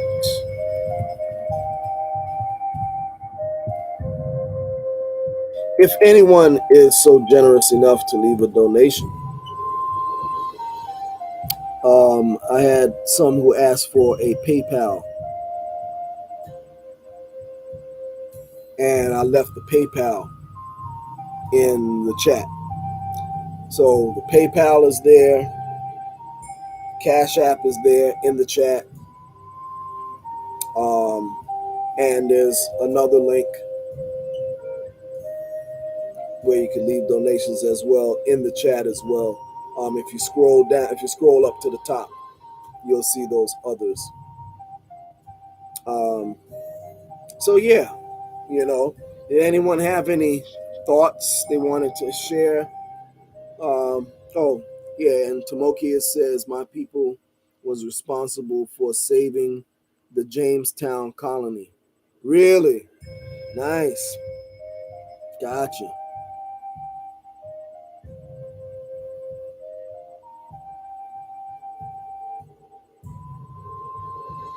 And who else?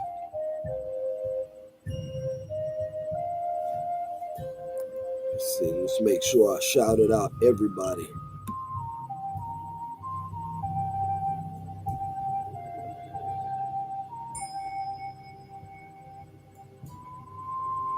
Let's see.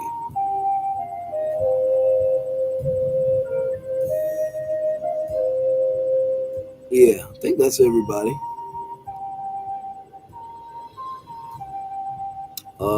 Yeah, yeah, that's everybody. Okay, so again, and don't forget also to hit a thumbs up for the video. That would be greatly appreciated because it helps with the algorithm and things of that nature. And give me 1 second. Let me see here.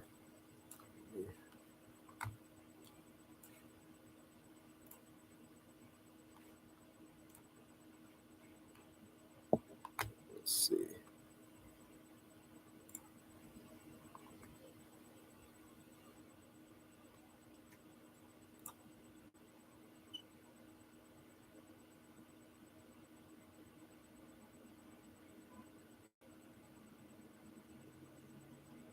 Oh, Alvanasa says, please say a smudge prayer on your day of the sun sermons. Yes, I always do that. Actually, I always do that before I go on the camera. I smudge myself, and I do it even before I hit the live button. Yeah.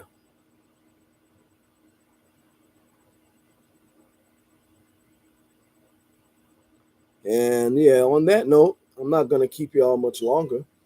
I didn't even realize it's after 6 o'clock already, man. Where does the time go?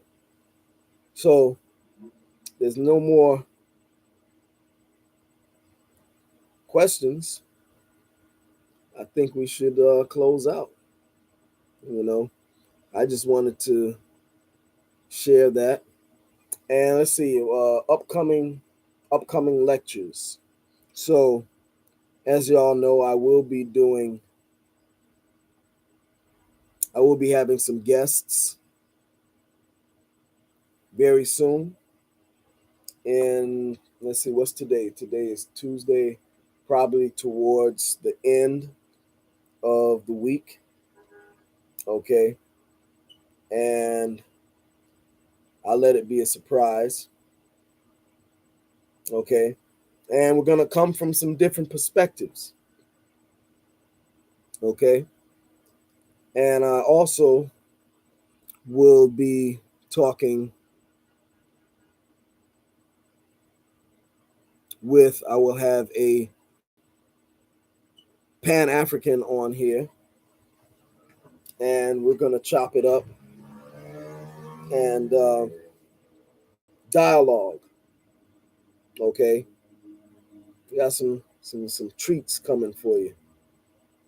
And, because that's what it's about, discussions, you know, discussions. And the Feerce Truth-Seeker is about solutions. It's not about all the time just talking about what the problem is and, being at each other's throats, you know, but sitting down at the table and brainstorming. Okay. And also, sharing information with each other. You know, I know a lot of people who call themselves Pan African and Afrocentrics who are unaware of this stuff that we're talking about. So, you don't just say, okay, well, I don't deal with these people, because a lot of y'all were right where they were just a few years ago. So, I'm going to open up the dialogue. And we'll also be continuing the series of the Moors and Indians, friends or enemies, because we hadn't even really gotten a chance to continue on because we were dealing with the whole Marcus Garvey thing for such a while. So first we got to finish the Marcus Garvey discussion. And then when we finish the Marcus Garvey discussion, then we will go on and talk about the noble titles of the Moorish titles in post and pre-Columbian America. We're going to talk about the Fez in ancient and modern America, the history, okay, because we're continuing that whole discussion. And I will be showing all of the evidence, okay. Those are coming up in the near future. That'll be after the Garvey discussion. And I'll finish the Garvey discussion when I have the guests, after I have the guests come in and speak on that. I have a couple of guests that will be coming through. Okay. And then we'll close out the Garvey thing and then proceed forward. Also, we'll be talking about genealogy and looking at some of the roles. Okay. Some of those different roles and discussing how to go about researching your ancestors. Okay. That's coming up soon. All right. So a lot of stuff about to happen on the show. So on that note, oh wait, let me see. Let me see. What do we have here? Oh, that's on something else. Wait. Oh, oh. I'm looking. I thought this was in this comment section. Let me see. Let me see. Someone left a comment 4 minutes ago. This is from, oh, let me see. This is from Annette Red, Redd. Says, why do we, as a people, think that all African Americans are Native Americans? A lot of us have no Native American blood in us. If you want to get technical, African Americans definitely have European blood in them. And this, the ultimate truth, because they definitely raped and impregnated their slaves. Whatever Indian blood that in the African people is very small, because there were very few African Americans who encountered the indigenous people in North American. Also, the indigenous people of the South, eastern part of the United States, also bought slaves, which they could have mixed with African American slaves. But it is highly unlikely that all Native Americans mixed with African people. Another thing, those people who traveled to the Americas a long time ago were the people who lived in Africa and probably traveled to Central America thousands of years ago, which we probably would not find our DNA in them. Bless your heart, Annette. Well, Annette, I thank you for your comment. Matter of fact, I'm going to type while we are doing this discussion. So, how should I formulate this response? I thank you for your comment, Annette. Annette. However,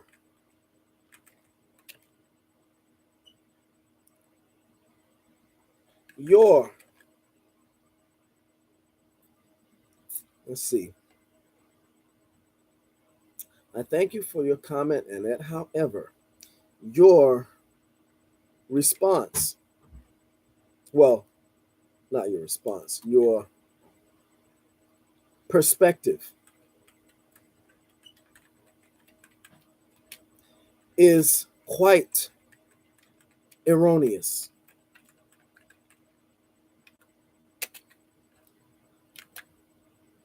Firstly, let's see, let me deal with every line here. So she says, why do we as a people think, she says, think that all African Americans are Native Americans? Firstly, I never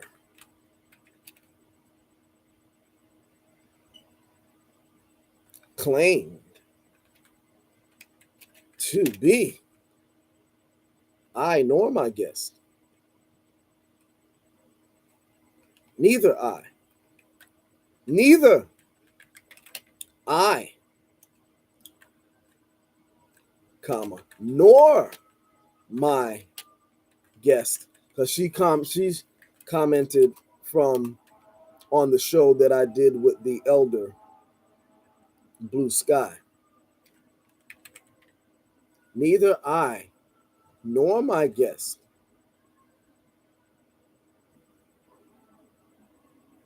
ever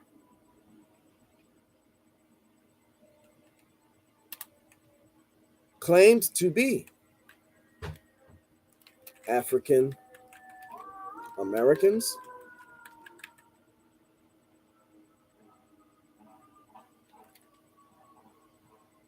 nor did we say that everyone shares the same story.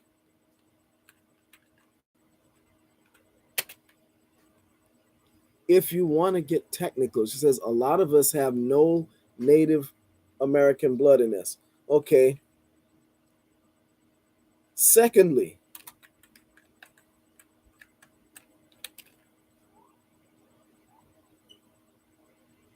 how can you say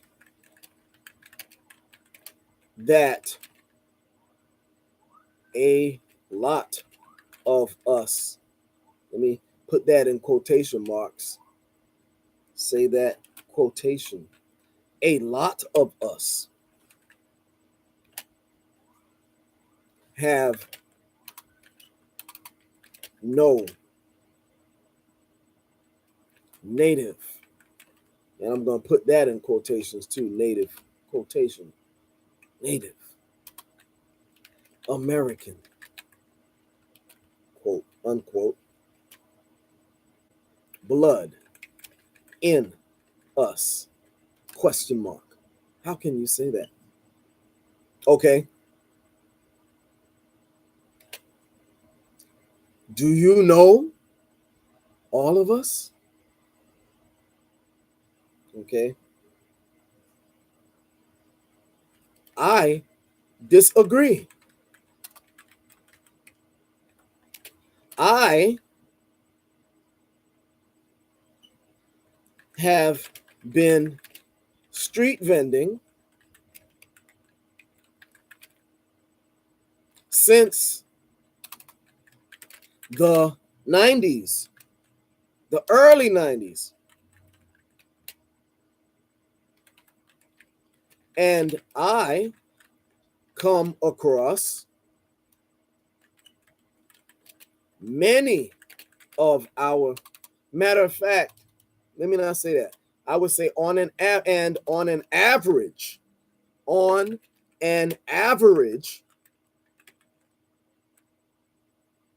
approximately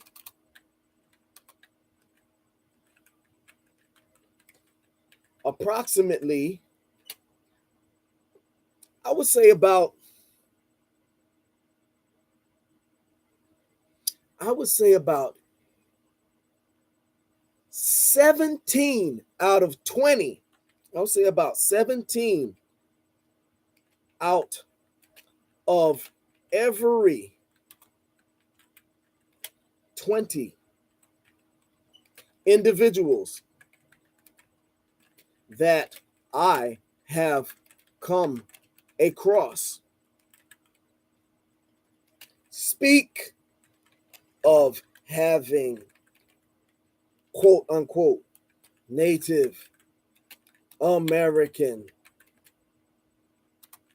end quote blood.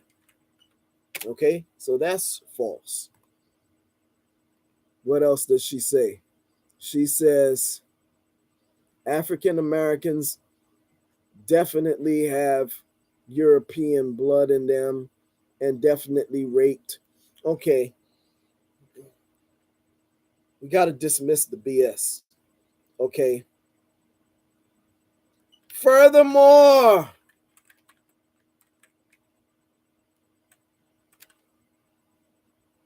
your slave narrative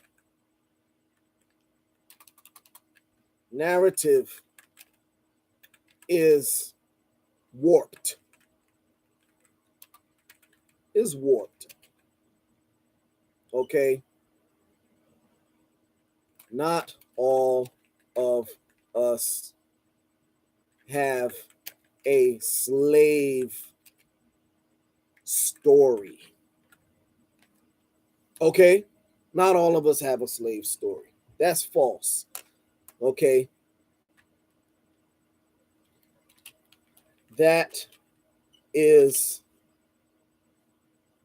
pure fantasy. Okay?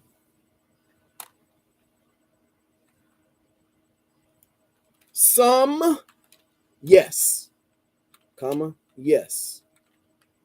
And I'll make that yes capital to emphasize that.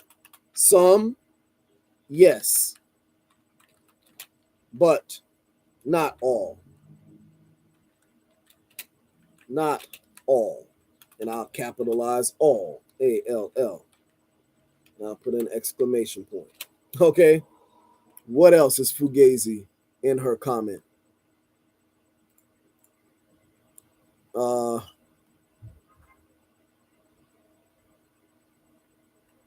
I'll also add, if you go to an average reservation on the East Coast, many of the Indians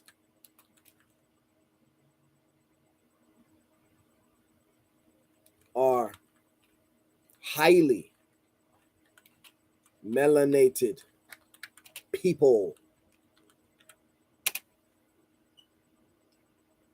Okay?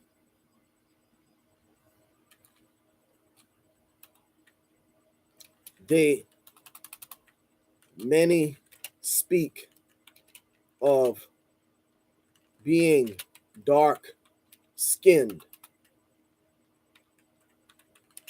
before the Africans came here.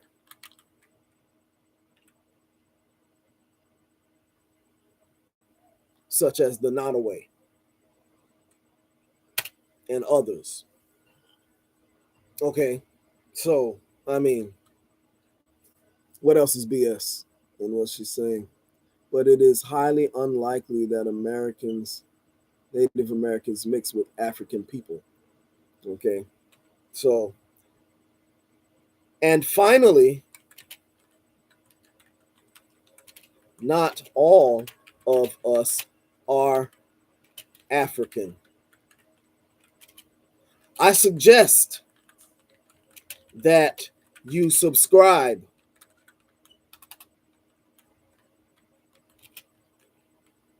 to this channel and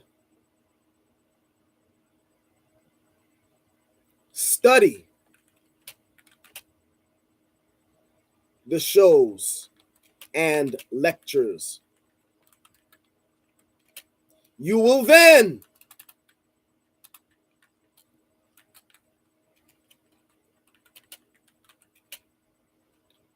understand, overstand, and understand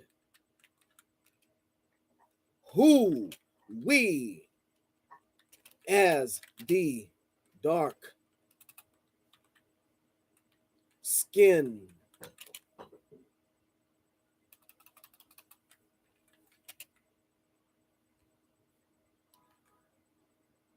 autochthonous people of this land, Turtle Island,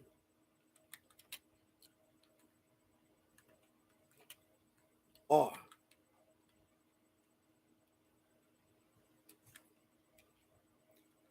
Doda da gahan e, dona da gahan e.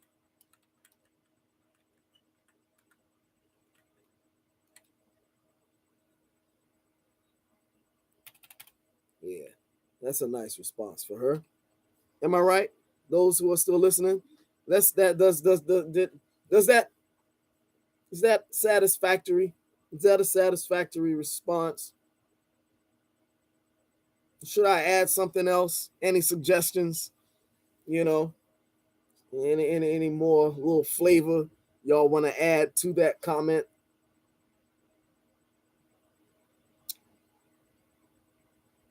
I think that pretty much gives her a little bit of flavor, right? In case she's new to all of this here. Let's see. Yeah, I think that covers it in a nutshell.